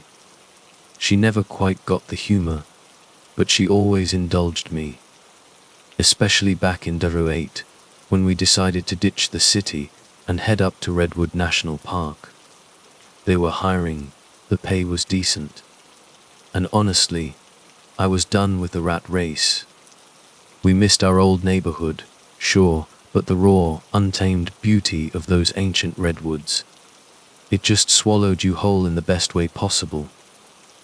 My name's Ben Carter, and by then, I'd been a warden for maybe 6 years. It wasn't glamorous work, mostly routine, but it kept me outdoors, away from the concrete and noise. I craved the solitude, the quiet that let my head finally unclench.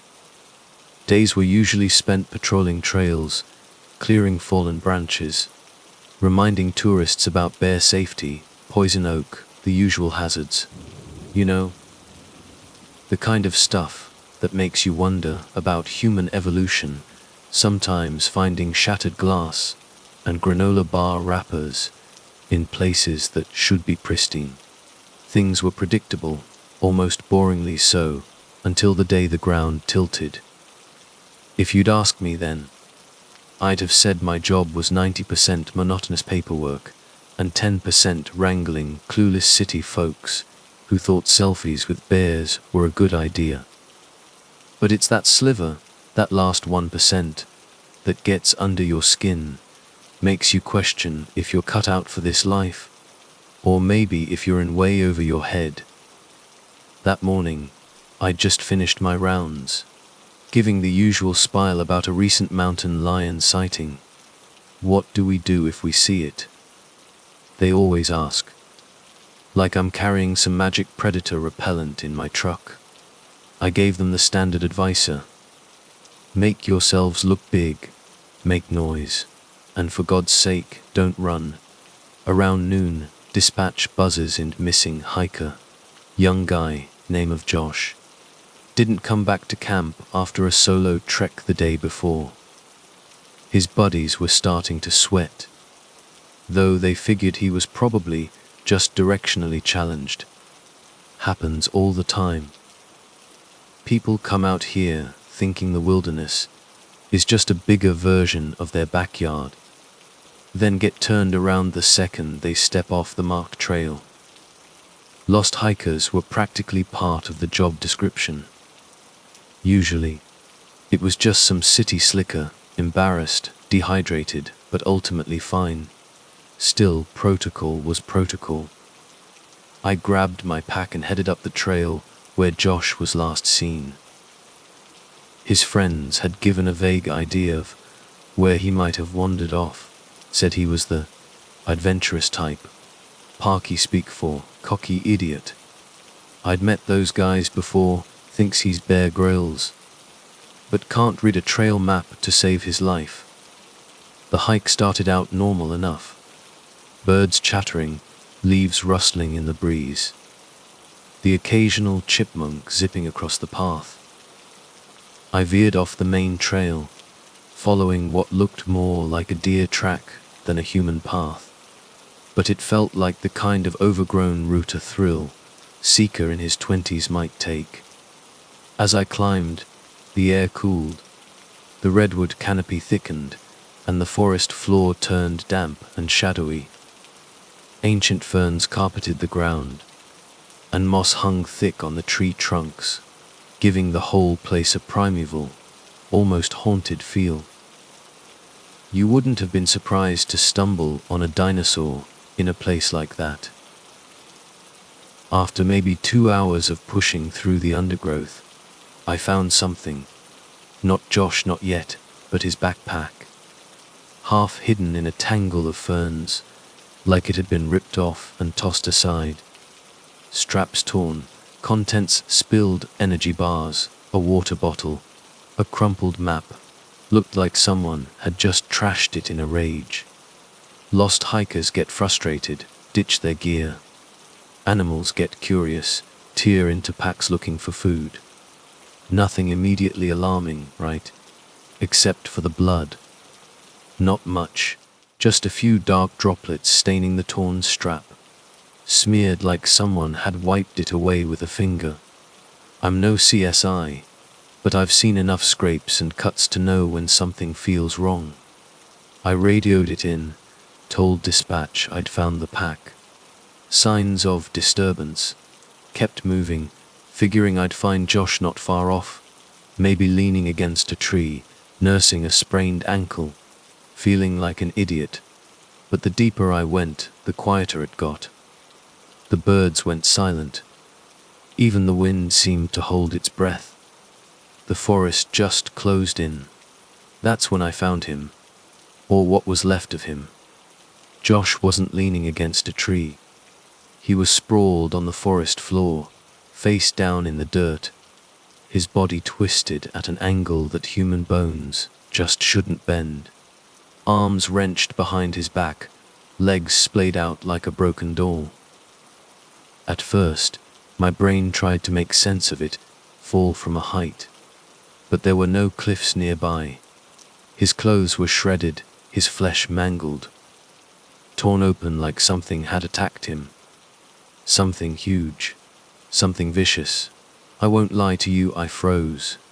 All the training, all the years dealing with minor scrapes and campground mishaps, nothing prepares you for a scene like that. I'd heard stories, read reports about bear attacks, cougar maulings, even cleaned up after a drunk idiot who tumbled off a ridge. But this was different. This wasn't some wild animal frenzy. No, this was deliberate, calculated. I know what you're thinking. Sounds like some cheesy horror movie, right? Trust me, I wish it was. I'm a warden, not a screenwriter. But I'm telling you, whatever did this wasn't any animal I'd ever heard of. The cuts, the tears, they were too clean, too precise. Like something had sliced him open with the cold efficiency of a butcher. not the messy, haphazard mauling of a predator. And then I heard it. Not a roar, not a growl, not some Hollywood monster sound effect. Just a noise. A low, rhythmic clicking. Like stones tapping together, but deeper, resonating in the silence. I looked up. And there, maybe 20 feet away, standing between the redwoods, was the thing that had done this. It was big. Too big. Standing upright, towering over the ferns. Covered in something that looked like fur, but wasn't. Quills. Stiff, black, quills jutting out in every direction, like some kind of grotesque porcupine on steroids. Its face, if you could even call it a facey, was more of a snout. Elongated, narrow, but with no real features. No eyes that I could see. Just deep, shadowed hollows where eyes should have been. I backed away slowly. That's what you're supposed to do, right? Make yourself look unthreatening. But I didn't get far. This thing was fast. Faster than anything that size had any right to be. Before I could even register the thought, it lunged, swiping at me with a clawed hand the size of a dinner plate. I ducked. Barely felt the wind of its claws as they whistled past my ear, and bolted. I'm not proud of it, but I ran like hell. Legs felt like jelly. Heart hammering against my ribs like it wanted to escape. I didn't look back. Didn't stop running until I was sure I'd put some serious distance between me and that thing. I didn't hear it following, but that didn't make me feel any better. By the time I stumbled back to the ranger station, I was a wreck. I radioed for backup, but I didn't mention the creature. No one would believe me if I started babbling about monsters in the woods. Hell, I barely believed it myself. I just said I'd found the body, and it was bad. We needed to get out there fast. When the team arrived, we swept the area. Nothing. No sign of the creature. We recovered Josh's body. The official report called it an animal attack. Mountain lion. Probably. At least. That's what they wrote down. I didn't argue. Let them believe whatever made them sleep at night. But I knew. A few days later, I was back on patrol, trying to shake off the whole damn thing. Pretend it was some kind of hallucination brought on by stress and bad coffee.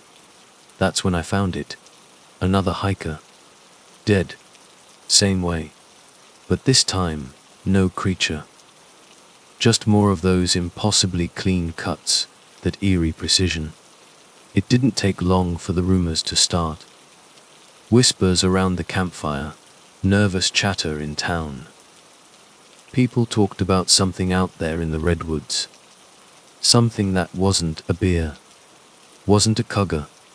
Campers started vanishing, one by one, until eventually, the Park Service had no choice but to shut down the trails. Maintenance, they called it. Yeah, right. As for me, well, I quit, packed up my life, my wife, and got the hell out of Redwood. Some folks said I should have stayed, fought, tried to figure out what was killing people. But you know what? I'm a warden, not a hero. And definitely not an idiot. I heard they reopened the park a few months later. Tourists started trickling back in, oblivious as ever. And I'm sure they told themselves the same thing everyone does when they go hiking. It's just nature. Nothing to worry about. Sure. Keep telling yourselves that. Maybe next time, you'll be lucky enough to just run into a mountain lion. Me. I'll stick to watching nature documentaries from the safety of my couch. The redwoods can keep their secrets. And their monsters. Ivinaniwan. The year I found myself assigned to what could only be described as the most godforsaken stretch of the Blackwood National Forest. It wasn't my first ranger post, but it was definitely the one I'd come to regret. My name is Jake Harding, and before you ask, yes, I know how to pronounce my last name.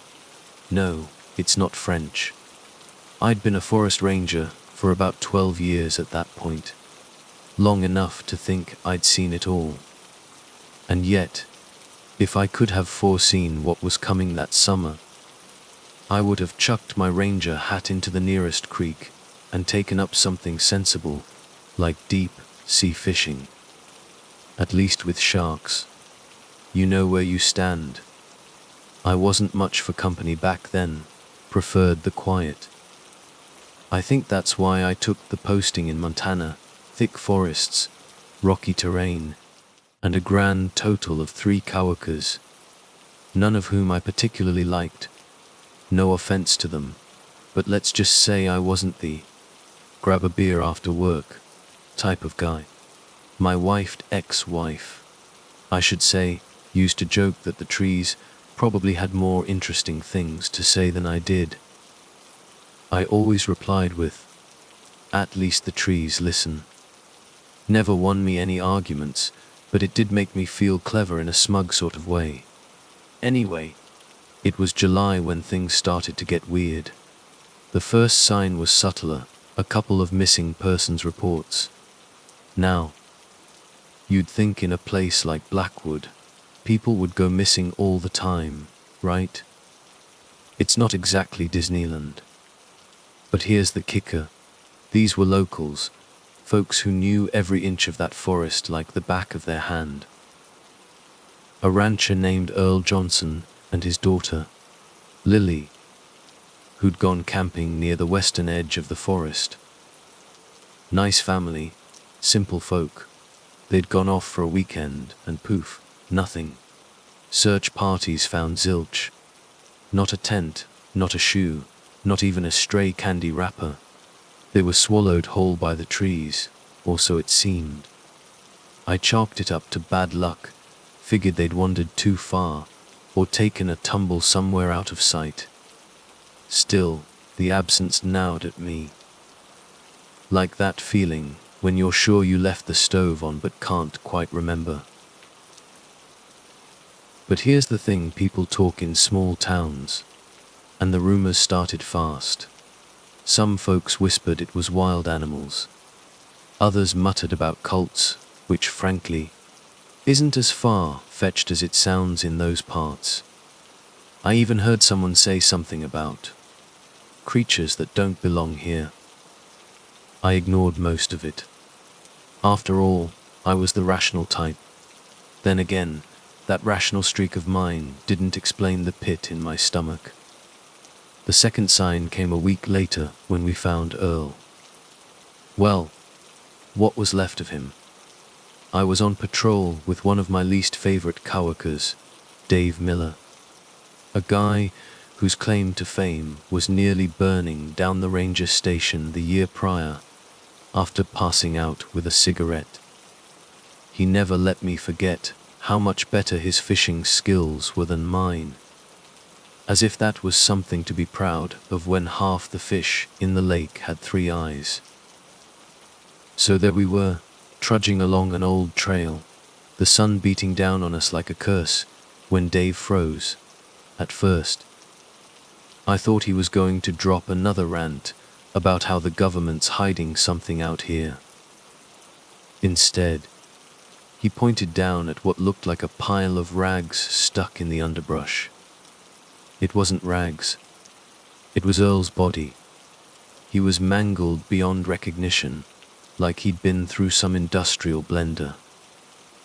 His clothes were torn to shreds, and his face, what little was left of it, was a mess of bruises and gashes. I didn't have to be a detective to see that no bear or mountain lion had done this. No animal that lived around these parts could have reduced a grown man to that. Dave turned green, tried to cover his mouth, but it was too late. He puked all over his boots, and I can't say I blamed him. That night, we sat around the station, waiting for the sheriff and trying to convince ourselves it was just a freak accident. Maybe Earl had fallen into a ravine. Maybe the elements had chewed him up. It was easier to believe that than the alternative. But then, Lily was still missing. The locals started saying things like she was taken, like the forest had claimed her. And part of me, the part that still believed in ghosts from my childhood, couldn't entirely shake that thought. 2 more hikers disappeared within the next 3 days. And I began to wonder if there was something moving through the trees that wasn't so keen on visitors. Dave was the first to suggest we go deeper into the woods, try and flush whatever was out there. I was against it, at least at first. There's a reason rangers stay out of certain parts of the forest, because people don't come back. But Dave, being Dave, decided to go all Rambo about it and convinced me to join him on what can only be described as the worst camping trip of my life. We set out before dawn, armed with rifles, though to be honest, I wasn't even sure what we were supposed to be hunting. The forest felt different that morning, quieter, like birds, and the wind had decided to take the day off. I wasn't superstitious by nature, but I could feel eyes on me, something watching from the thickest parts of the trees, just out of sight. Dave, bless him, marched on like an idiot, whistling some tune that reminded me of a funeral march.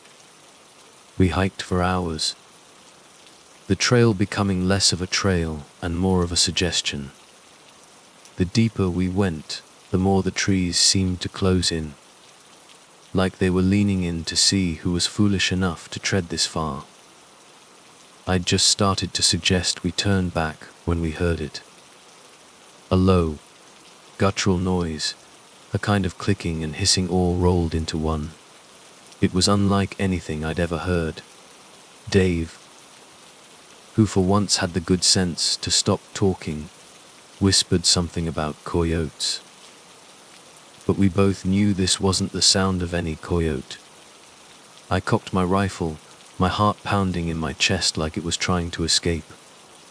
The noise grew louder, circling us, moving faster than anything on 2 or 4 legs should be able to.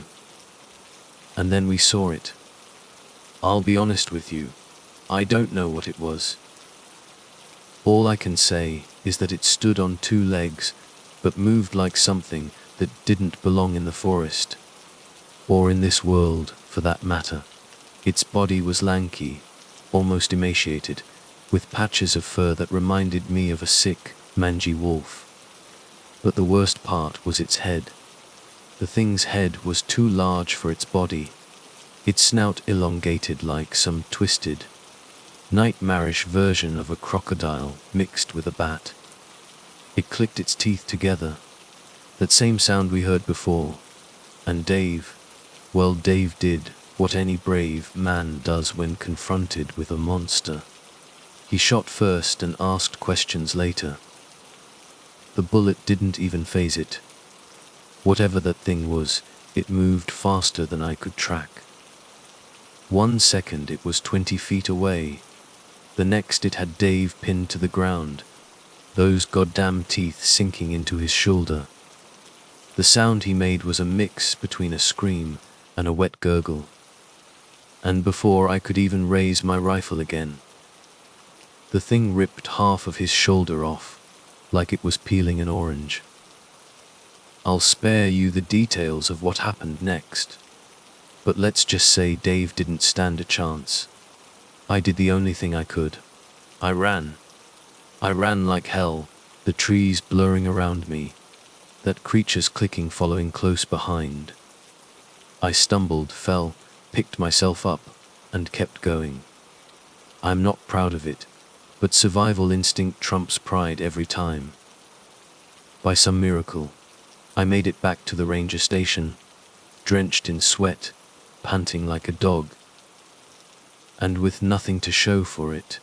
but the knowledge that something in those woods didn't follow the rules of nature. The sheriff didn't believe me, of course.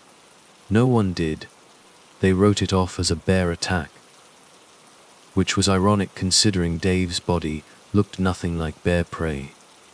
They found his body, or what was left of it, about a mile from where I left him, mauled, missing chunks, and with no clear cause of death besides extensive trauma. Lily, on the other hand, was never found. Life went on, as it does.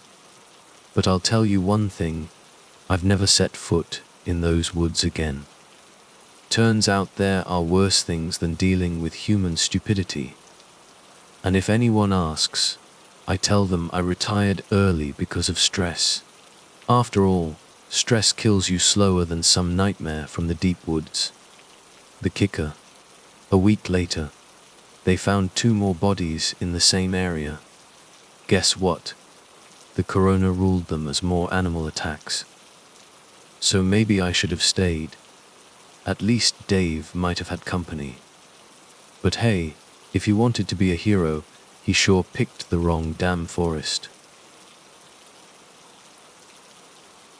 It's a grim joke how isolation morphs into routine. You romanticize being a wilderness warden, envisioning serene hikes, cataloging wildflowers. Sure, that's a sliver of it, but there's a shadowed reality absent from the glossy brochures. Back in 14, I stared that reality in the face. I'm Ben Carter, and for 5 years, I'd been a warden at Redwood National Park in California. Redwood. Think towering giants, ancient forests, a cathedral of green, postcard perfect. Ranger life wasn't my first calling. I was a systems analyst before this, buried in code and corporate drone meetings. Talk about a soul-crushing existence, but the 9 to 5, the fluorescent hum, it was suffocating me. My ex, Sarah, used to tease that I had a rebellion problem. Maybe she was right. I'd rather answer to the rustle of leaves than some VP's quarterly projections. On this particular day, it was routine patrolled, checking the backcountry trails. We'd had whispers of vanished hikers lately. Happens every season at Redwood. City folks get cocky, think nature's a theme park, then reality bites. I was paired with Marcus Hayes, a veteran warden, seen it all, said little. Marcus and I were heading towards Tall Trees Grove, a secluded area off the main arteries, where only seasoned hikers dared to tread. Majestic, yes, but deceptive if you lacked the compass. The missing hiker reports. They all pinged around this sector, so we were tasked to comb it. And yeah, I was packing Saddam, standard issue. Mostly for mountain lions, maybe rogue black bears. Never really sweated the wildlife. They give humans a wide berth if you're not asking for trouble. Mid-hike, we stumbled on the first red flagger, a deserted campsite. Tent pitched, gear strewn about. No struggle marks, no crimson stains, nothing violent. Just abandoned, like the occupants evaporated. I've seen enough abandoned sites to know when the air feels wrong. Marcus crouched by a tent flap, hefting a duffel bag. Heavy still, crammed full. Whatever spooked these people, it hit them hard and fast.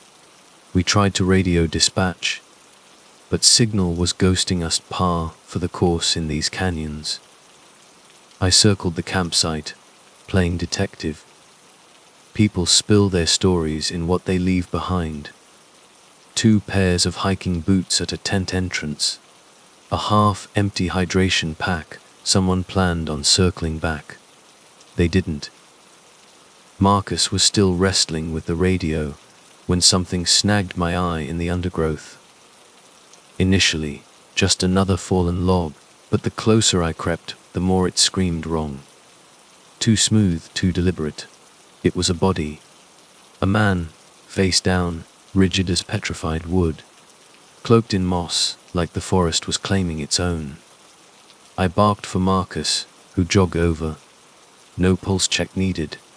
This guy was long gone, days at least. The stench slammed into us when we rolled him over. His face he obliterated, devoured. Now, I've witnessed scavengers at work, nature's clean-up crew. But this wasn't that. The flesh ripped, not gnawed.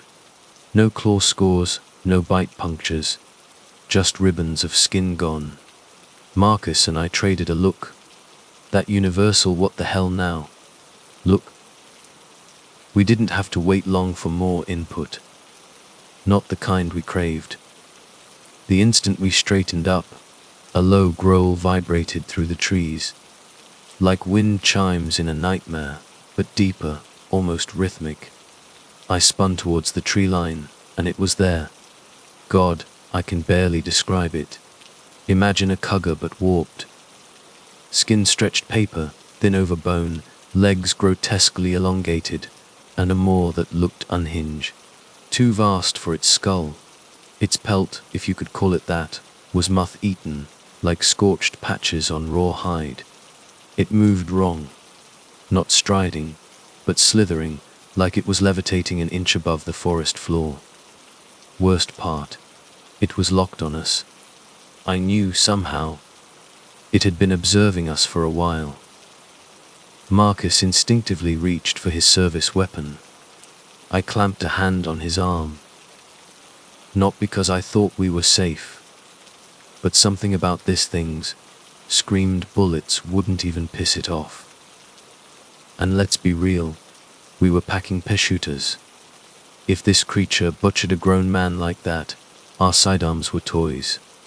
It oozed closer, slow, predatory, like it was measuring us. I kept praying it would spook bolt, that it was just curious, maybe even scared. But it didn't. Instead, it began to circle, tightening the noose with each pass.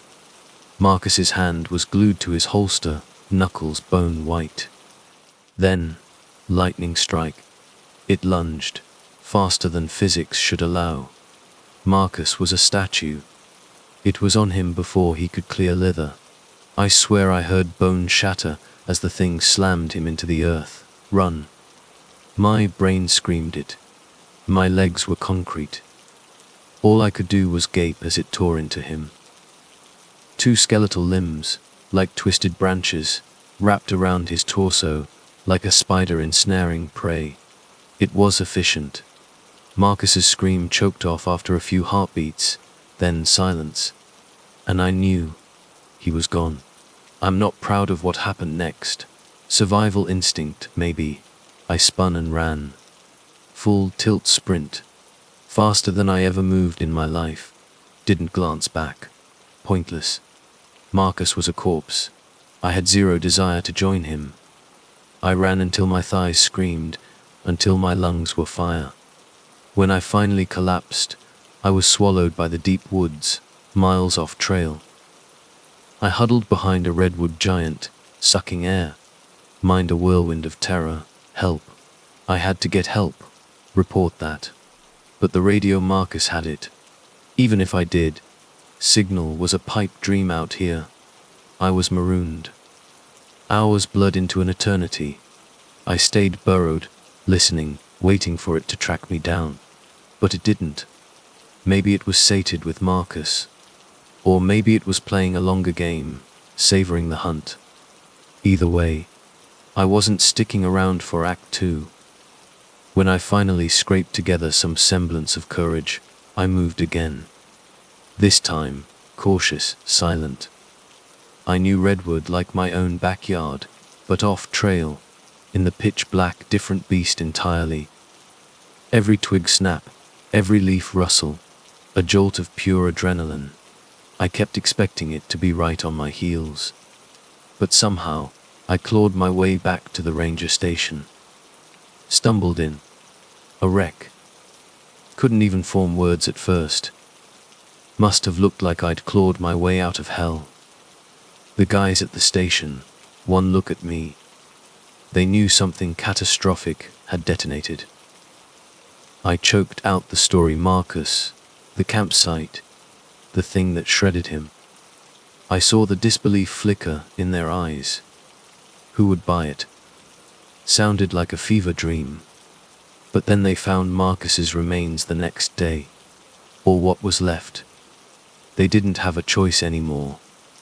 They mobilized search teams, forensics, even some spooks from the Presidio. Wildlife incident, they called it. Probable rogue animal. Mountain lion, maybe. Yeah, right. I know what I saw. That thing wasn't some rabid cougar. It was other.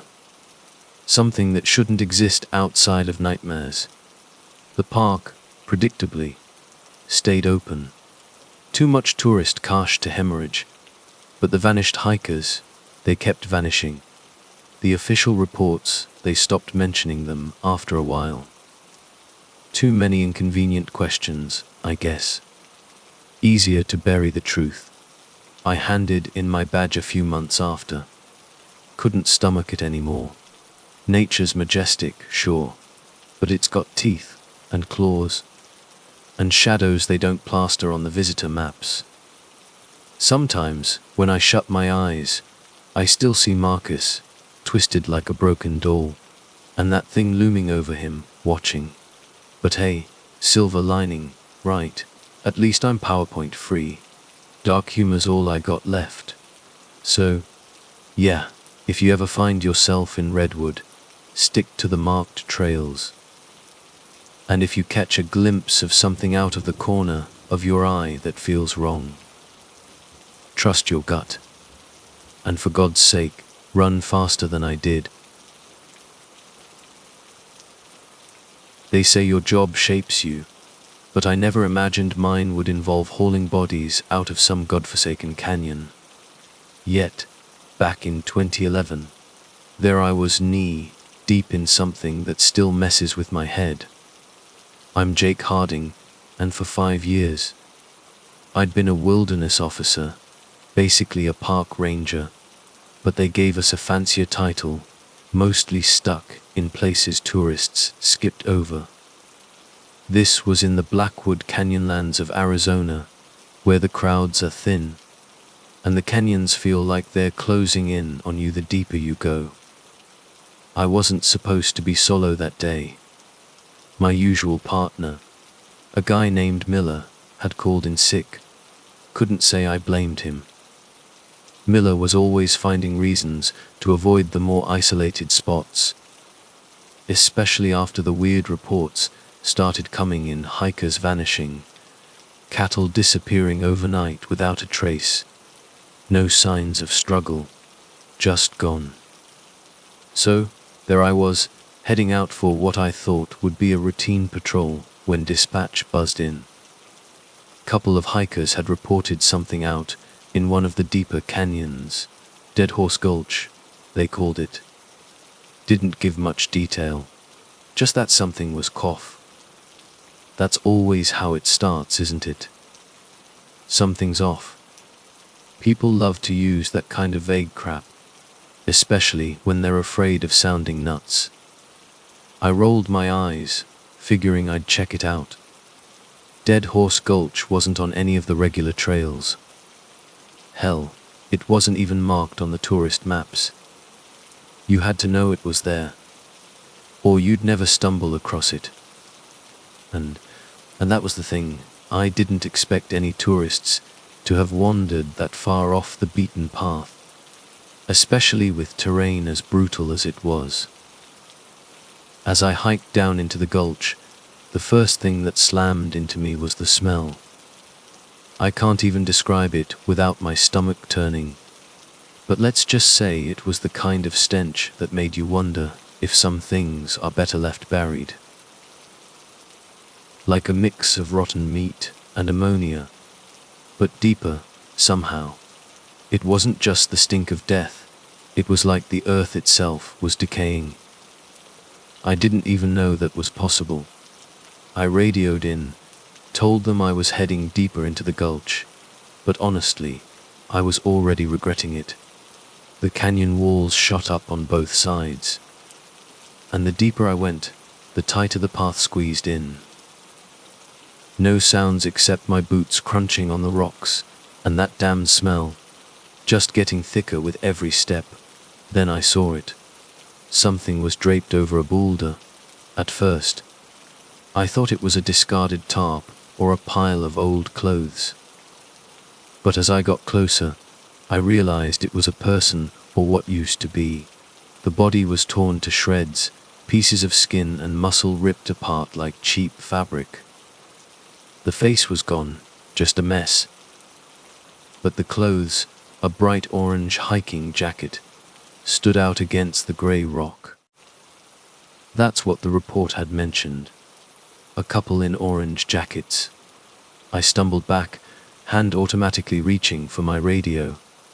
But as I fumbled for it, something shifted behind me. Not loud, just a soft scrape of stone on stone. I froze. When you spend enough time in the wilderness, you learn to trust your gut. And my gut was screaming at me not to turn around. But of course, I did anyway. At first glance, I thought mountain lion, maybe a bear. But what I saw wasn't like anything I'd ever encountered in the wild. Its skin was stretched tight over its bones, like it had been starved for weeks. Its legs were too long for its body, bending at these unnatural angles. And its head, well, let's just say I've seen skulls that looked livelier than this thing's face. It didn't growl, didn't make any threatening sounds. It just stood there, head cocked, like it was trying to figure out what I was.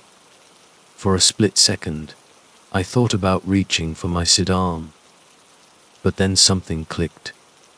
It didn't look afraid of me. It wasn't a predator in the way we understand predators. It wasn't hungry or territorial.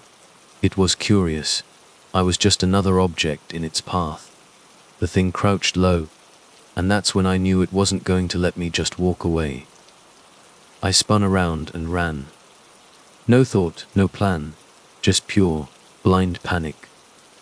I could hear it behind me, its bony limbs scraping against the ground as it followed, always just a few steps behind. I didn't make it far. The trail was too narrow, and my foot slipped on loose gravel. I hit the ground hard, my knee twisting as I went down. I thought, this is it, I'm done. But instead of lunging, the creature just stopped. It stood there, watching me, almost disappointed. Then, it turned and skittered back down the trail, disappearing into the shadows of the canyon walls. I lay there for a while, heart hammering in my chest, waiting for it to come back. But it didn't. And that's when I realized something else. The smell was gone. That horrible, rotting stench had vanished with the creature. I don't know how long I lay there before I finally dragged myself up. My knee was throbbing, but I could walk. I limped back to where I'd found the body, but the corpse was gone. Just a few scraps of orange fabric snagged on the rocks. I should have been relieved, I guess, but instead, a cold dread settled in my stomach. I radioed in again, told them I needed backup, but my voice must have been shakier than I intended. The dispatcher asked if I was okay. I lied. Said I was fine, just needed help getting out of the gulch. When backup arrived, they found me sitting at the canyon entrance, staring out at the empty desert. I told them about the body, about the thing I'd seen, but I left out the part about the smell. For some reason, that felt important, like if I said it out loud, it would make it real. They searched the gulch, of course, found nothing. Not a body, not a creature, just rocks and dirt, and the occasional snake. The whole place felt empty, like whatever had been there was long gone. They chalked it up to dehydration, said I must have been seeing things, that the canyon played tricks on people's minds. I let them believe that. Hell, I wanted to believe that. But the truth is, I wasn't the only one. A week later, another wilderness officer went missing. And when they found him, well, let's just say there wasn't much left to find. They never blamed me for it. But I couldn't shake the feeling that whatever I'd seen out there in Dead Horse Gulch wasn't finished. Maybe it's still out there, curious about the next thing it might find. Or maybe it was just wondering why some dumbus like me was stupid enough to wander into its territory in the first place. Either way, I'm seriously thinking about finding a new line of work. Maybe something that doesn't involve bones. Back in 1905, I was a seasoned ranger at Redwood Creek State Park. 6 years in wasn't enough to know everything, but I figured I'd seen most of what the park had to throw at you. You get the usual wildlife hassles, deer getting too bold, the occasional mountain lion sighting, lost tourists wandering off trail. Manageable stuff. July changed that. I was on a routine patrol, maybe 20 miles from the visitor center, heading towards a cluster of rental cabins tucked deep in the back country. Adventure cabins, they called them, for folks who wanted the full Redwood experience, rugged and remote. I knew the area like the back of my hand, been there dozens of times. Felt like my second home. That day, I was solo. My usual partner, Dave, was off visiting family down in Sacramento. Just me, a beat-up parked truck, and miles of redwood silence.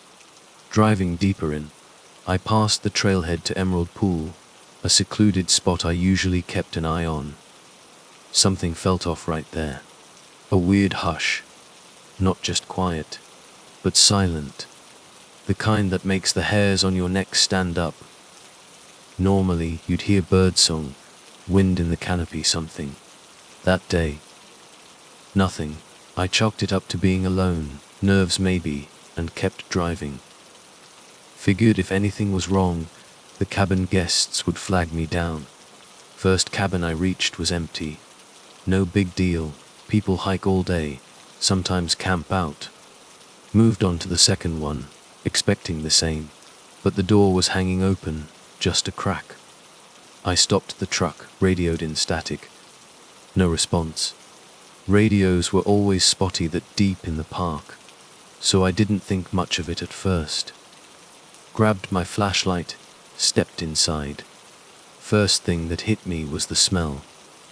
Metallic, like copper, but wrong. A bad feeling settled in my gut. Rounded the corner into the main room, and that feeling turned to ice, cold dread. Blood everywhere. Walls smeared crimson, furniture flipped over. Didn't make any sense. No missing person reports, no distress calls from this area. Yet here I was, standing in what looked like the aftermath of a slaughterhouse. I backed out of the cabin, started circling the perimeter. No footprints. No drag marks. Nothing. Like whatever did this had just vanished. But people don't just vanish, right? Got back in the truck, drove to the third cabin. Hands were shaking now. The thought of what might be waiting at the next one twisted my stomach like bad coffee. Sun was dipping behind the ridge, and I knew if I didn't head back soon, I'd be stuck out here overnight. Still, had to check. Job, after all. Last cabin was worse than the first two. No blood, but the door was splintered, hanging off its hinges. Inside, the place was trashed, like something had ripped through it in a frenzy. Furniture shredded, food scattered across the floor, back window smashed out. Again, no footprints, no signs of a struggle outside. Just chaos. Like something had barreled through and disappeared without a trace. That's when I knew. This wasn't a regular animal. I'd seen bear attacks, even cougar kills, This was different. Couldn't put my finger on it, but that same gut feeling from earlier was back, amplified. Something was deeply, deeply wrong. Turned to leave, but caught a flicker of movement outside the cabin window. I'm not one to spook easily, but this was enough to make me scramble for the door.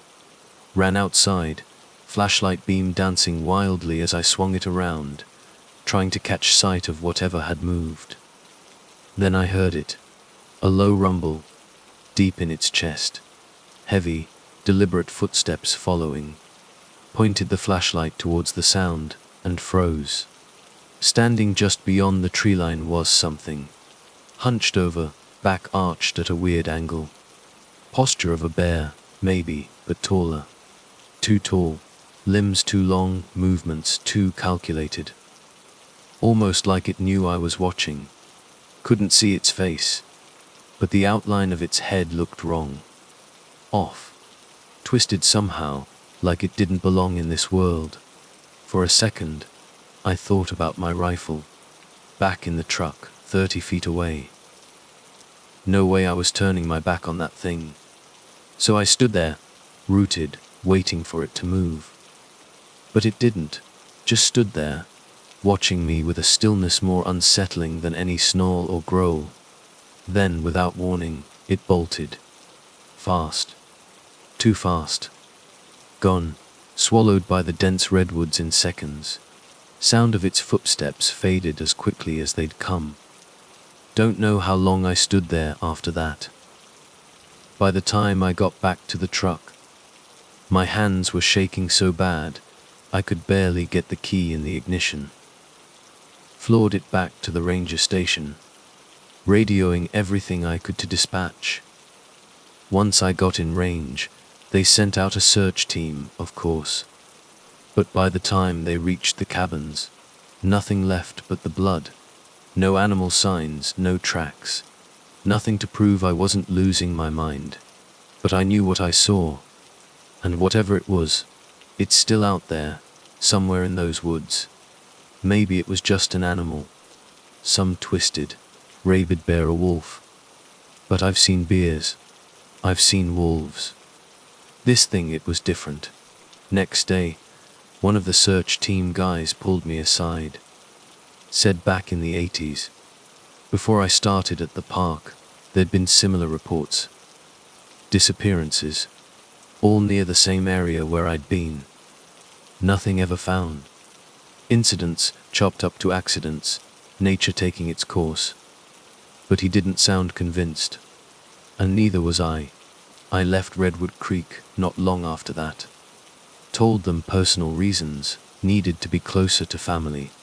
Part of it was true, but mostly, I just didn't want to stick around long enough to find out what that thing would do next. If you ever find yourself hiking through Redwood Creek State Park, don't go looking for those adventure cabins. Let the wilderness keep its secrets.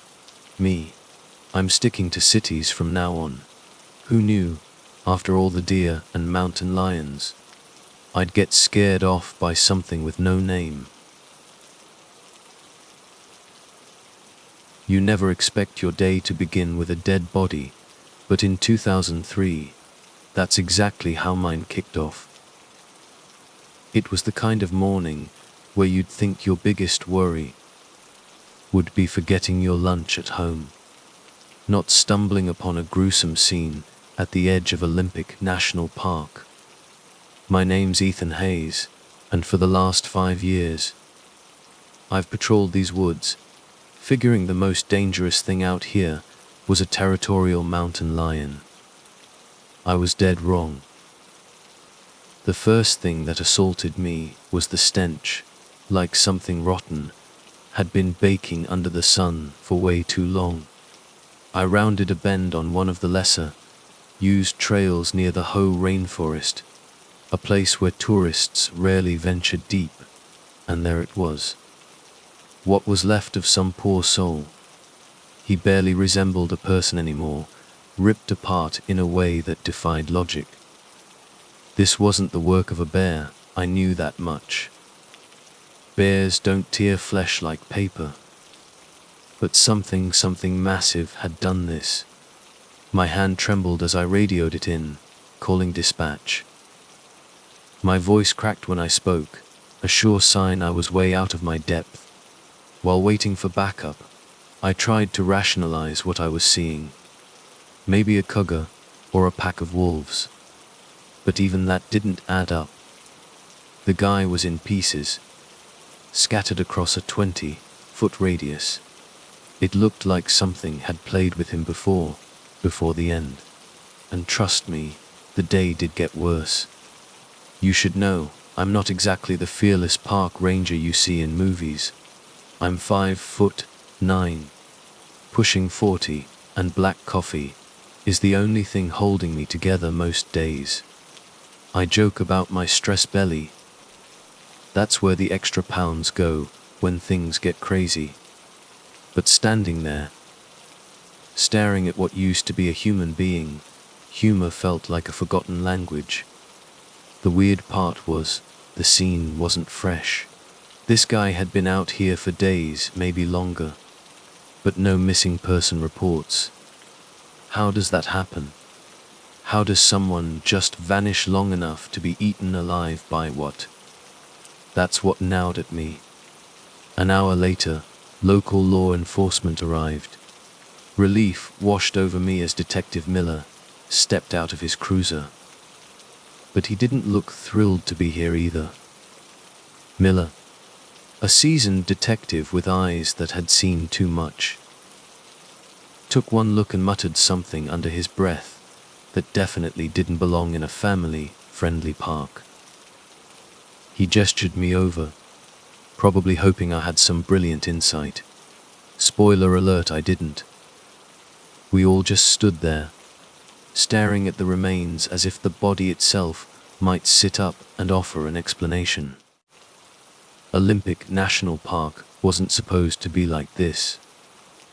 It was a sanctuary, a place for families to hike, breathe in the fresh air, and connect with nature, not get turned into monster chow. The coroner's team couldn't do much on site. They bagged what they could and hauled it away. But I was stuck. I couldn't shake the image of the body, torn apart, like it was nothing more than a discarded toy. I almost laughed, that hollow, messed up feeling when you don't know how else to react. But I swallowed it down, barely. That night, sleep was a stranger. My mind kept replaying the scene. It wasn't just the gore, it was the sheer impossibility of it all. Had I missed something? A crucial clue? Then it hit me. Tracks. Around the scene, I'd noticed tracks, huge ones. Not like any animal I knew.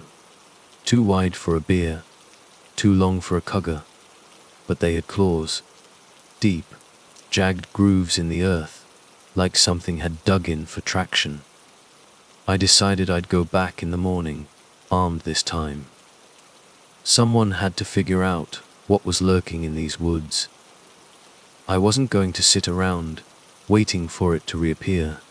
Maybe closer to a trailhead next time. The next day, I returned to the scene, a park-issued rifle in hand.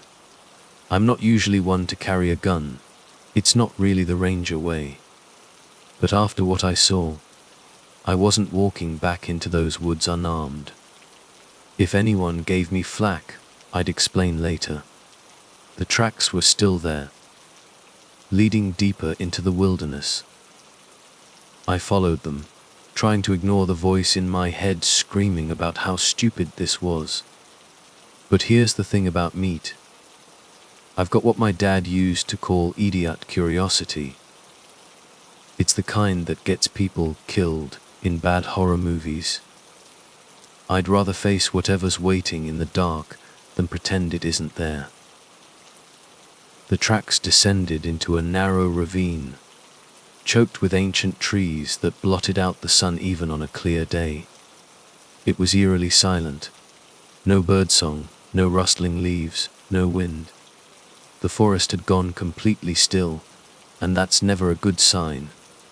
I crept forward, eyes scanning the ground, rifle raised.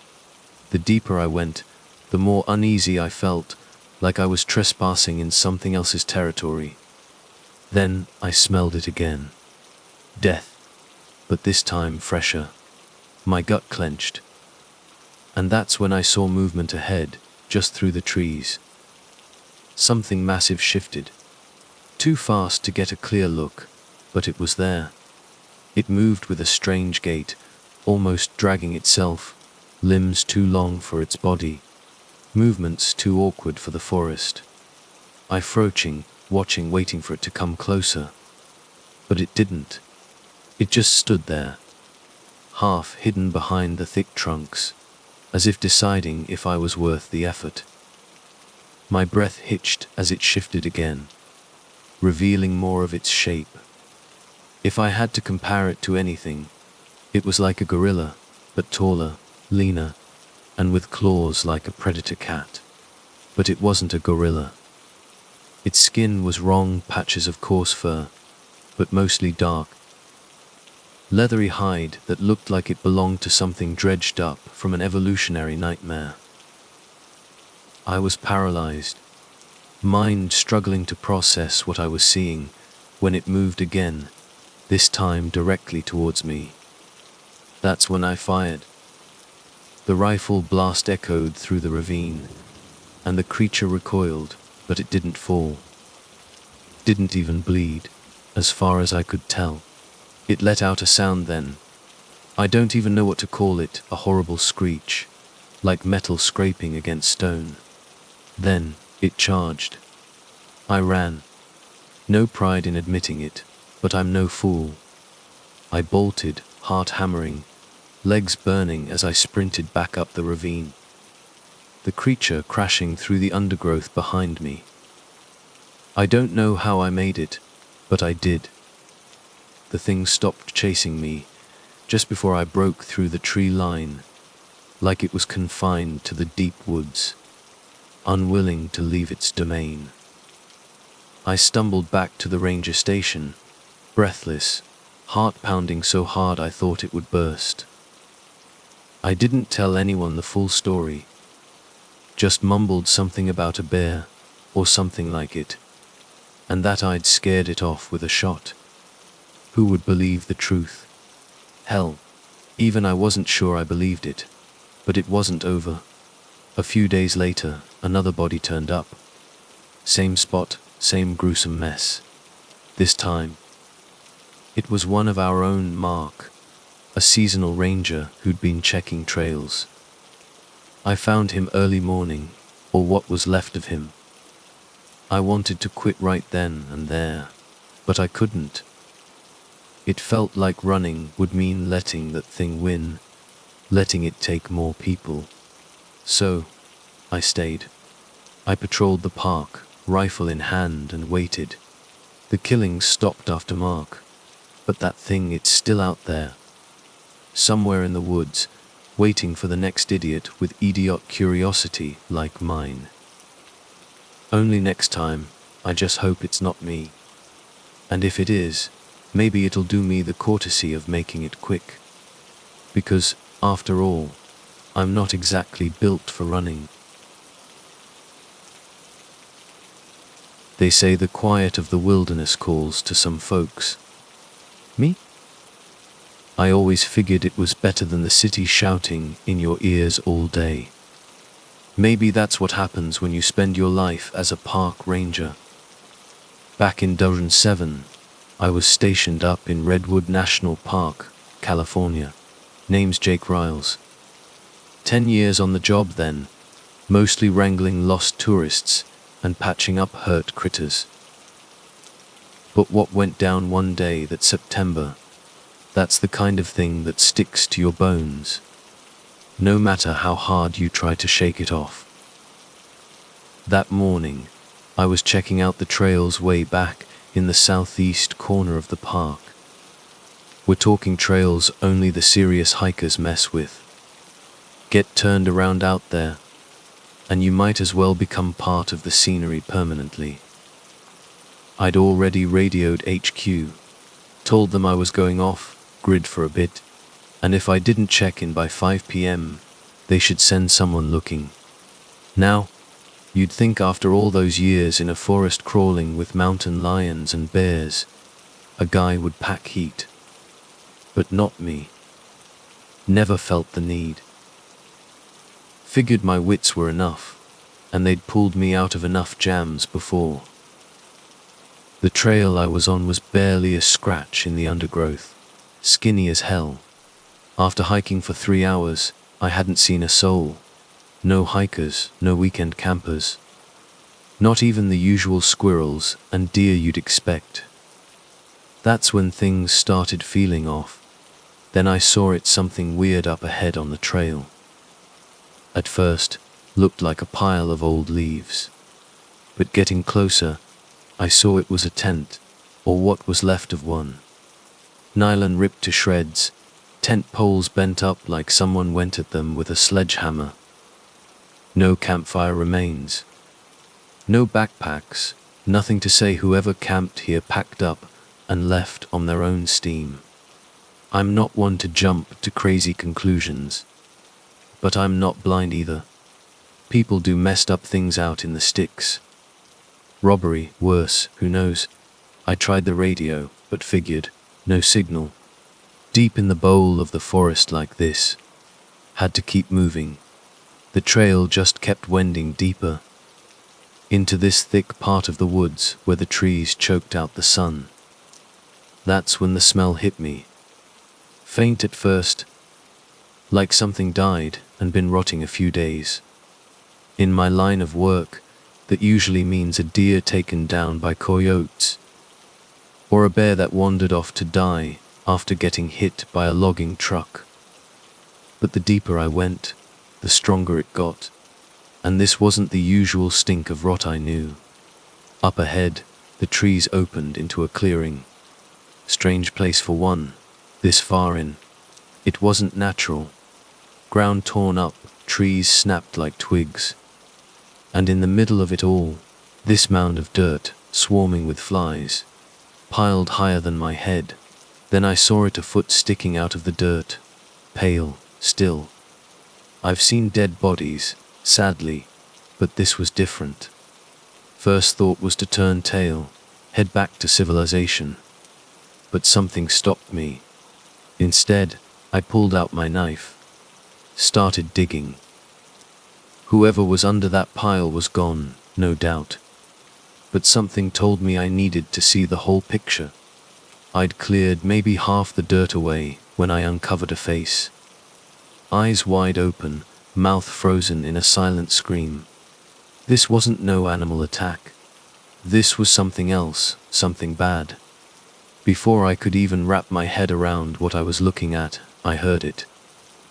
A low, steady sound, like something huge breathing slow and heavy. I froze.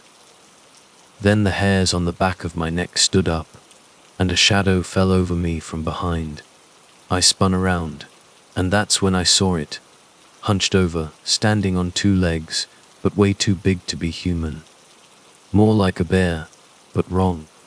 Its body was covered in this matted, mangy fur, but its face was like a nightmare. Like someone stitched together pieces from different dead animals.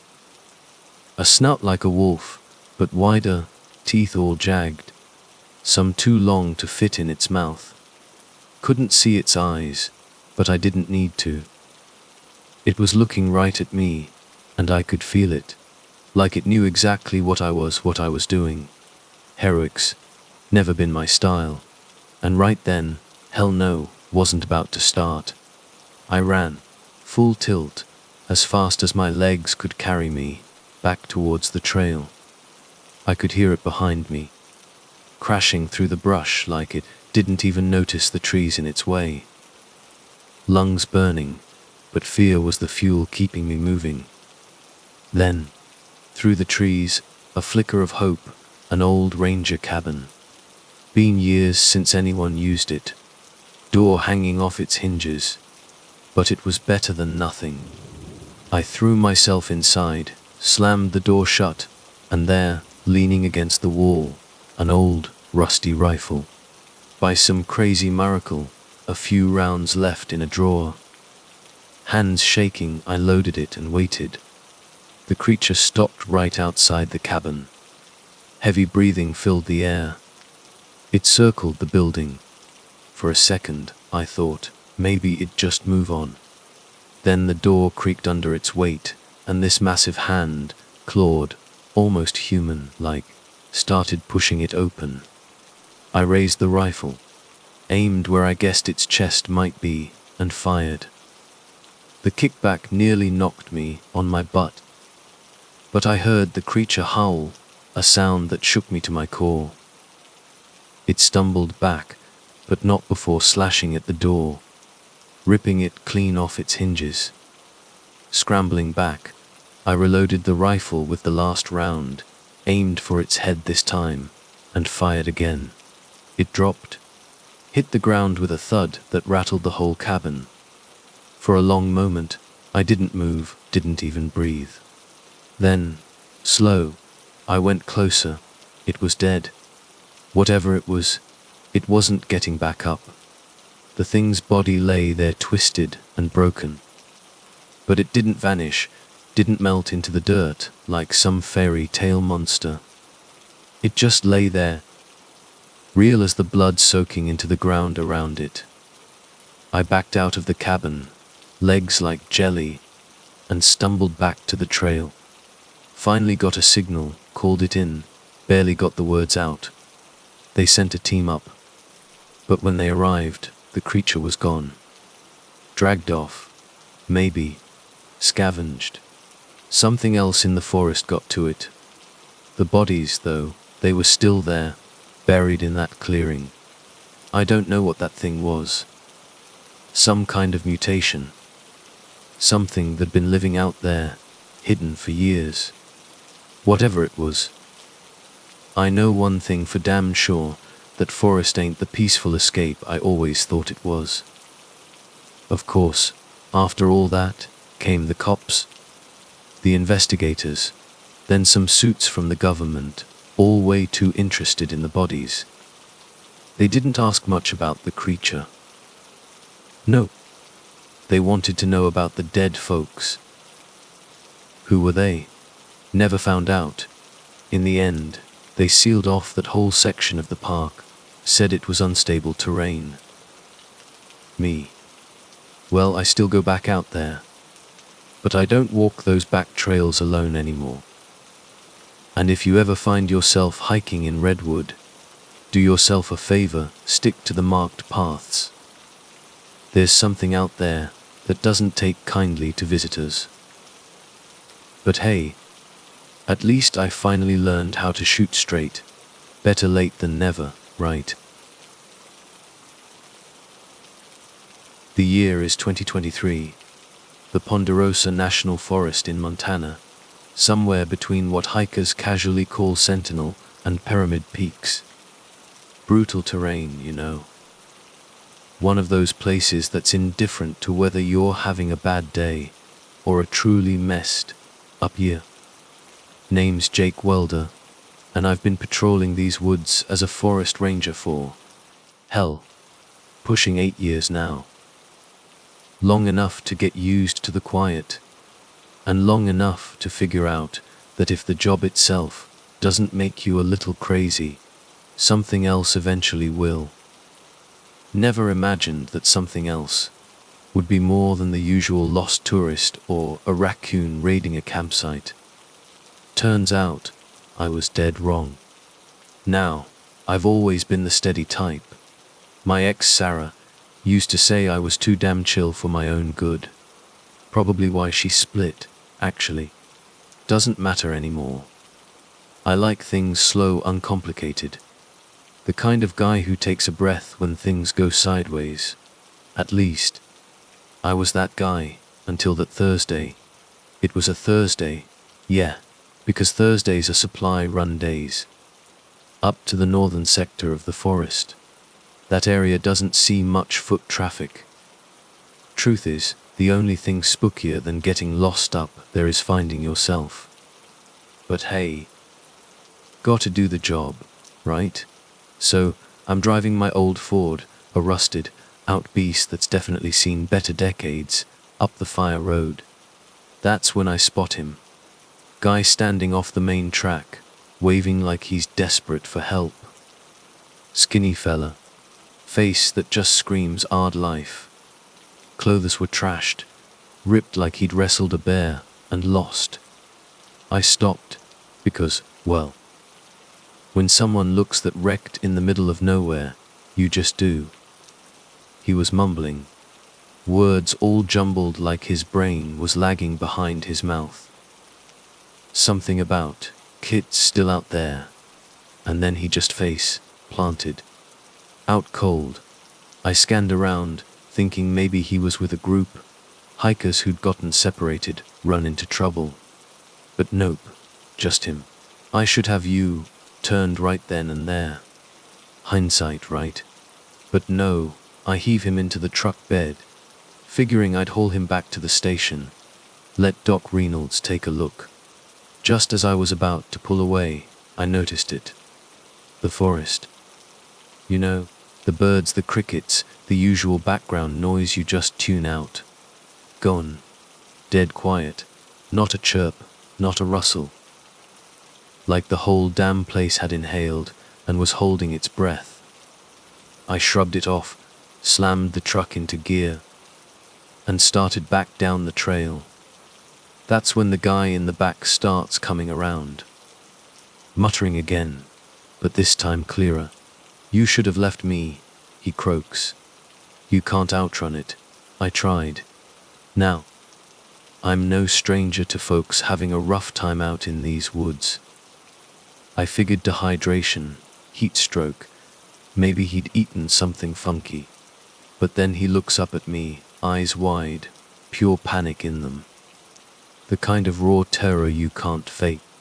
He starts rambling about something hunting him, something not right. I ask him what he means, thinking bear, mountain lion, the usual suspects. He just shakes his head, frantic. Not an animal, he whispers. Looks like one, but it's not. Okay. Now I'm on edge. I've heard enough campfire stories to fill a book, know how isolation can mess with your head. Still, I'm a ranger, not some greenhorn. Seen weird stuff in these woods, sure, but nothing that couldn't be explained away. Except the fear in this guy's eyes. It wasn't just some crazy rambling. It was the kind of fear that crawls under your skin and sets up camp. We didn't make it back to the station, not even halfway. The truck lurches, hard, like I'd slammed into a boulder. But there wasn't any boulder. I stop, get out, thinking maybe a washout, fallen branch, something on the road. That's when I saw it. Or rather, didn't see it. Because there was no hole, no branch, nothing that should have made the truck jump like that. Except for one thing. Tracks. They weren't bear tracks. They weren't human tracks. Something in between. Like a wolf had decided to walk upright, sometimes.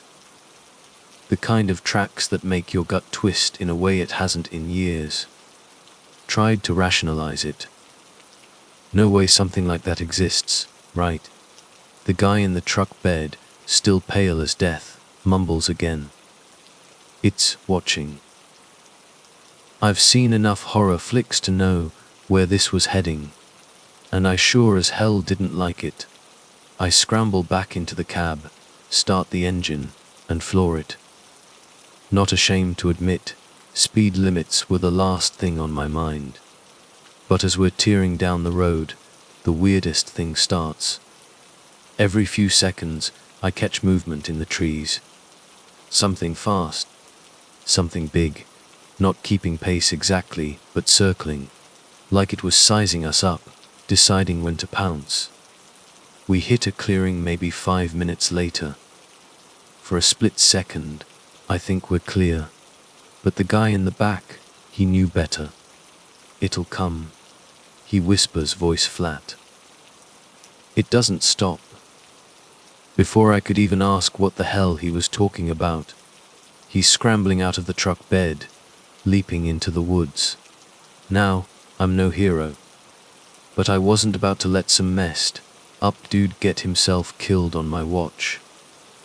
I grab my flashlight and follow him into the brush. Second mistake of the day. Didn't have to go far. Found him kneeling in front of a giant pine, shaking, whispering to himself. But that's not what froze me in place. It was it. Stepped out from behind the trees. A hulking mass of muscle and dark fur. Stood like a man. Moved like an animal. Body twitching wrong, like it was wearing skin that didn't quite fit. Its face, if you could call it that, something like a wolf, but twisted, warped. Like someone tried to sculpt a wolf from memory, halfway through a nightmare, and then it moved. Swear to God, I don't know how I didn't just pass out right there. It lunged at the guy, took him down in one fluid motion. Nothing I could do but stand there, frozen, as this thing tore into him. The sounds, let's just say, steaks off the menu for life. Something snapped in me. I raised my rifle, fired off a shot. Dumb luck, maybe. Or maybe the thing wasn't invincible after all. It let out this unholy noise, somewhere between a snarl and a wheeze, and bolted back into the woods, leaving the guy's mangled body behind.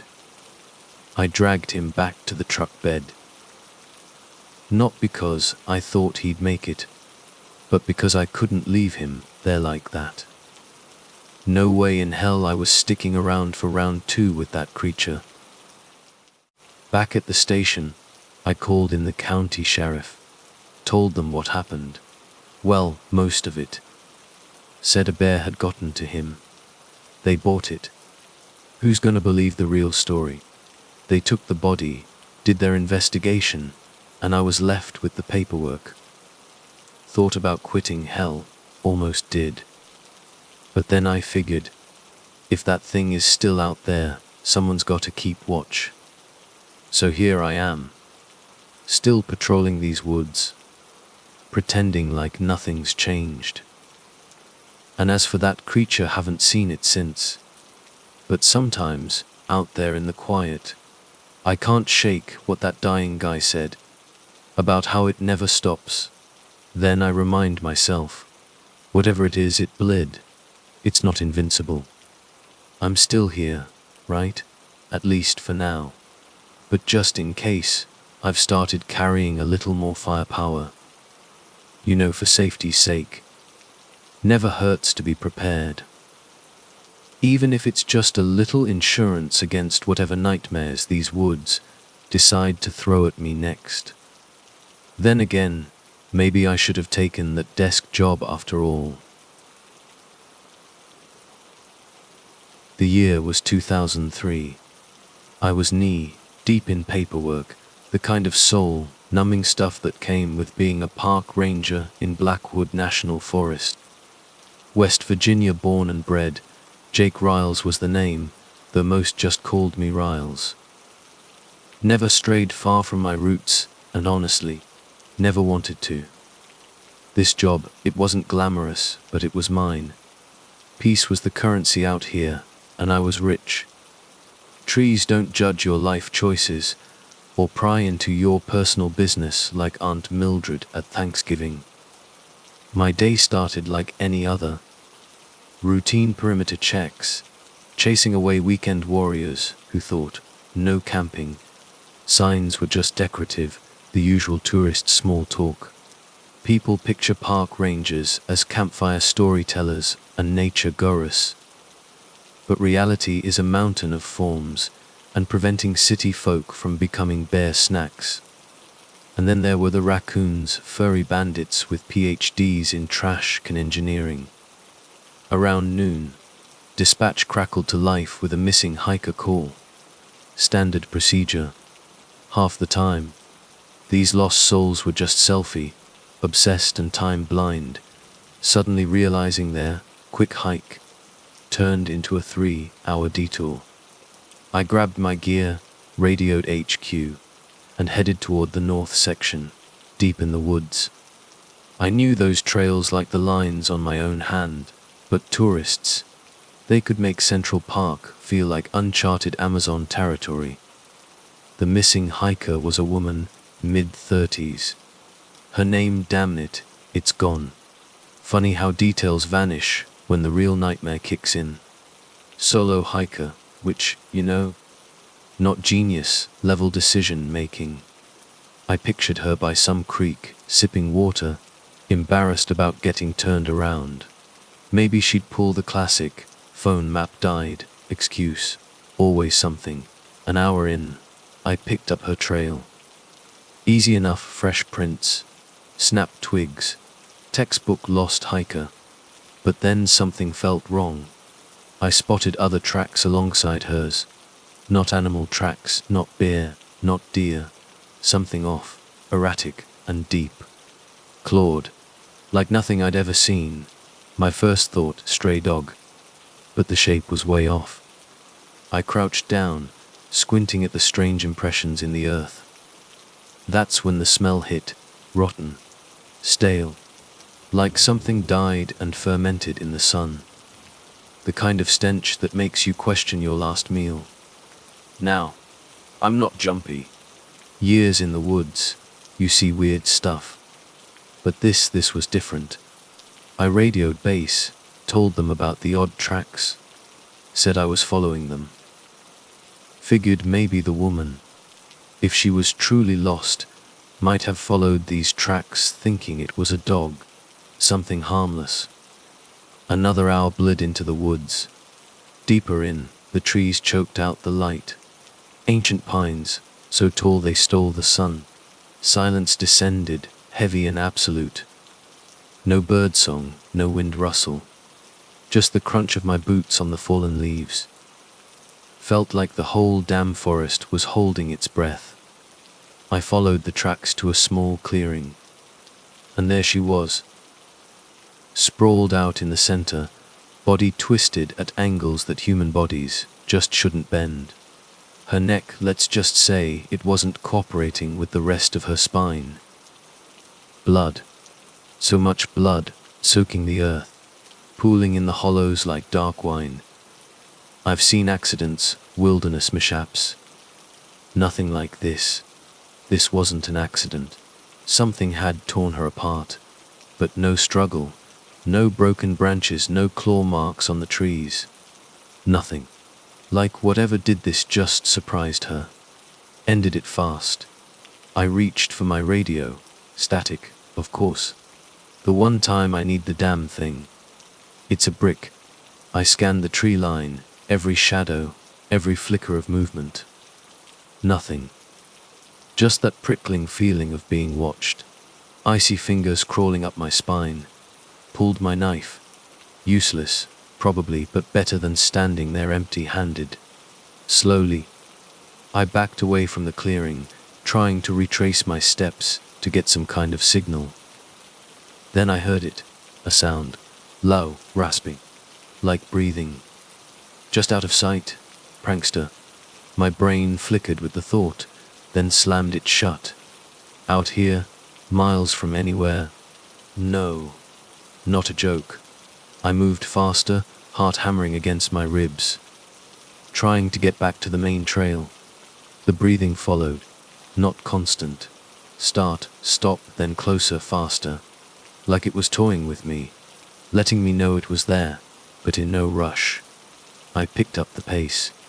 Hero time was officially over. Something killed that woman. And I was on the menu next. Then silence. The breathing stopped. Just gone. I froze, listening. My own breath was too loud, ragged with fear and exertion. For a heartbeat, the forest was silent again, like before. And for a crazy second, I almost convinced myself I'd imagined it. Spooked myself with the body, the tracks. Then it hit. Literally. Something slammed into me from behind, knocked me flat. Didn't see it, just felt the force. like getting blindsided by a damn truck. I rolled, knife clutched tight, ready to fight, to swing, but it was gone. Couldn't see it, but I could hear it. That breathing. Closer now, circling me. I scrambled up, every instinct screaming roan. But my legs locked, body frozen, terror pure and icy, pinning me in place. All I could do was stand there, knife out, waiting for something I couldn't see to make its move. Then, a rush of wind, and I was down again, this time claws, sinking into my shoulder, dragging me across the leaf-strewn ground. Pain exploded, white hot, but I got one swing in with the knife, connected with something solid. The creature shrieked, high-pitched, tearing, not animal, more like metal on metal. Barely registered the sound before it released me, vanished into the trees. I didn't wait to see if it was coming back for seconds. I ran. Didn't know how far, how long. Shoulder felt like it was on fire. Every step sent fresh jolts of pain through me. But I ran until I burst out of the trees, stumbled onto the main trail. Sun was setting, painting everything in this eerie, blood, orange light. Didn't stop. Kept going until I found a group of campers. They took one look at me, eyes wide, and called for help. Apparently, I looked like I'd gone 10 rounds with a grizzly. But all I could think about was that thing in the woods. The way it hunned with me. Taught an animal. Not any animal I knew. Back at HQ. I tried to explain. They found the woman's body where I said it would be. Torn apart. Just like I described. But the tracks. No one could make sense of them. Official report. Wild animal attack. Some of the other rangers joked about Bigfoot. But I knew better. Whatever that thing was, it wasn't folklore. It was real. I quit not long after. Turns out, spending your days in the middle of nowhere, surrounded by trees and nature sounds, loses its appeal when you know something else is out there. Something that doesn't belong. Just like that, Ranger Riles was done. Funny, isn't it? People think they're tough, think they can handle the wild. But trust me, the forest doesn't give a damn about your toughness. It'll chew you up and spit you out. And something in it, it'll be waiting for more. So, you ever decide to hike in Blackwood, do yourself a favor. Stick to the marked trails. Or better yet, don't go at all. And hey, if you see a sign that says, Restricted Area Maintenance, don't ignore it like I almost did that day. Might just save your life. It was 91 when the wilderness disabused me of any naive notions about Valor. Forests don't give a damn if you're brave, stupid, or a delightful cocktail of both. 7 years deep as a park ranger, stationed in the Blackwood National Forest, Oregon, and I figured I'd seen the playbook. Ethan Hayes, at your service, and always considered myself a salt of the earth type, a realist. Not one for navel gazing, mostly because my inner monologue is about as riveting as beige wallpaper. But the solitude of the woods, that's always been my jam, even if my colleagues ribbed me about preferring conifers to company. Truth is, trees keep it real. People, too much noise. Morning coffee, black as midnight, and I was gearing up to check on a backcountry campsite. Routine stuff, fire safety, litter patrol, the usual Darwin Awards candidates. That's when I ran into the Maxwells. 3 of them, Robert, Marlene, and their teenage son. Leo, city slickers, no doubt. Soft hands, the whole 9 yards. Robert was all about bears. Marlene kept bringing up wolves, like we were filming a goddamn nature doc. Leo, zunned out, Game Boy glued to his thumbs, radiating teenager Nui. My gut flagged them as potential headaches, but hey, I'd wrangled worse. Standard spile, stay on the trail, respect the wilderness. Figured that'd be the last of it. Famous last words, right? I took the long way, hiking up to this old fire tower, hadn't been manned in ages. Radio crackled to life around noon. Frank, my colleague, holding down the fort at base camp. Old-timer, bad knees, but a damn good ranger. Frank's voice cut through the static, something in his tone snagged my attention. Ethan, we got a call. Missing kid. Maxwell's. You're closest, check it out. Fantastic. Just what I needed. Some kid probably wandered off, chasing a butterfly or trying to get a cell signal for his precious game. I sighed, packed up, and started backtracking towards their camp.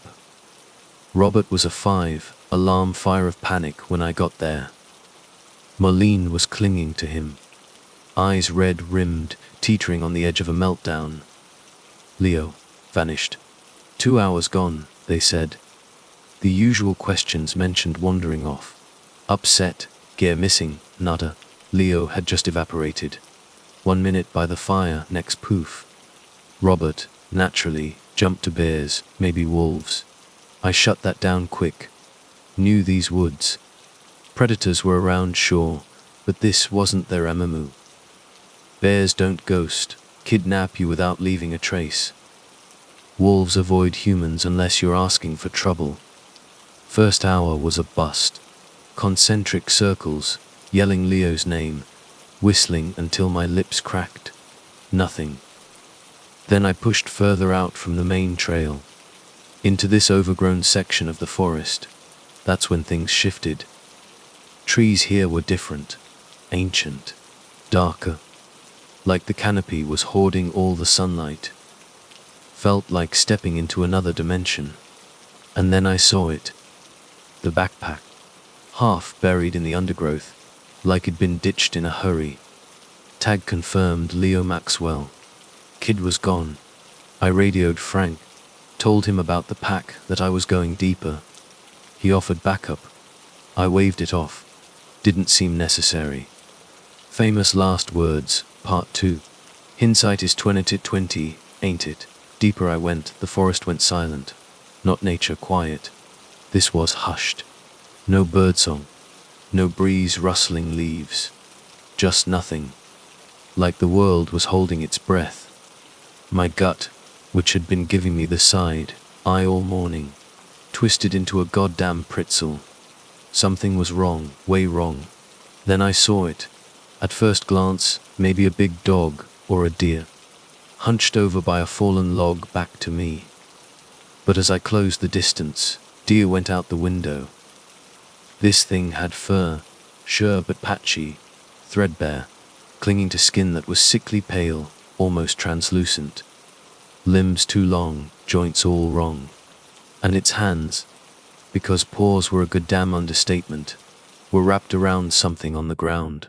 I froze. Saw what it was holding. Leo. My first thought, animal attack. Some diseased coyote, maybe. But the longer I stared, the less sense it made. This creature was too scrawny, too gaunt to be a predator. And it wasn't eating him. It was studying him, head tilted, side to side, like it was trying to decipher a goddamn puzzle. Something was off with its head too. Flat, like it had been slammed in a vise. Didn't think. Yelled. Yeah, hindsight, strike 3. Thing's head snapped towards me, so fast I swear I heard bone crack. I saw where eyes should have been black pits. Empty voids, no expression. Just smooth, pale skin, where a face should have been. Moved faster than anything I'd ever seen. Lunged. Before I could even blink, I stumbled back, tripped over a root, slammed on my ass. Hands scrambled for my knife, but no time. It was on me. I kicked wild, desperate, trying to dislodge the damn thing. Strong. Way too strong for something that looked like it hadn't eaten since Reagan was in office. Could feel its breath. Or maybe it was just the air around it. Cold, damp. Like it was vacuuming the warmth right out of me. Panic flared. Grabbed a rock, fist-sized, swung blind. Impact. Sickening crack. Thing howled. Not like an animal. More like bones grinding on bones. It recoiled. Just enough for me to scramble to my feet. No goddamn way I was sticking around to see round two. I ran. Broke through the underbrush. Lungs burning, radioing Frank. "Buck up! Now! Something's out here. Something's wrong." No argument from Frank. Help was coming, he said. But I wasn't betting on any cavalry. Back at the Maxwell's camp, Marlene was a full-blown wreck. Couldn't tell her what I'd seen. Not in words that wouldn't land me in a padded cell. Just told them we had to go. Now, Robert didn't argue. We packed up. Hauled ass back down the trail. Hand glued to my knife hilt the whole damn time. Made it back to the ranger station in one piece. Somehow. Frank was already there, face whiter than printer paper. Didn't ask questions. Just looked at me, like he already knew. Official report. Animal attack. Unspecified species. Because hell, who knew? No body to autopsy. Just blood traces in the dirt. The Maxwells bought it. Too traumatized to push back. But Frank and I, we knew. That thing wasn't just an animal. Something else. Something ancient. Something wrong. Took a leave of absence after that. Told the brass I needed time. Maybe see a shrink or two. They got it. Losing a kid on your watch, a rough gig. But even now, years later, alone in the woods, I still catch myself looking over my shoulder. Not 'cause I'm scared of what might be out there, but because I know what is, and it's watching. The Maxwells. Vanished. Heard Robert went full tinfoil hat, conspiracy theories about government cover-ups. He's wrong, of course. Government didn't cover shit up. Just no goddamn way to explain what crawls in the shadows of the forest. Frank retired a year later. Bad knees, he said. Bullshit. He just didn't want to be out there anymore. Can't say I blame him. The creature thing, whatever. Don't know what it was. But here's what I do know. Sometimes the forest takes things back. And if you're lucky, it lets you leave. Or at least, most of you. One last irony in all this. I always said trees kept things simple. Guess they do. It's the things between the trees you gotta watch out for.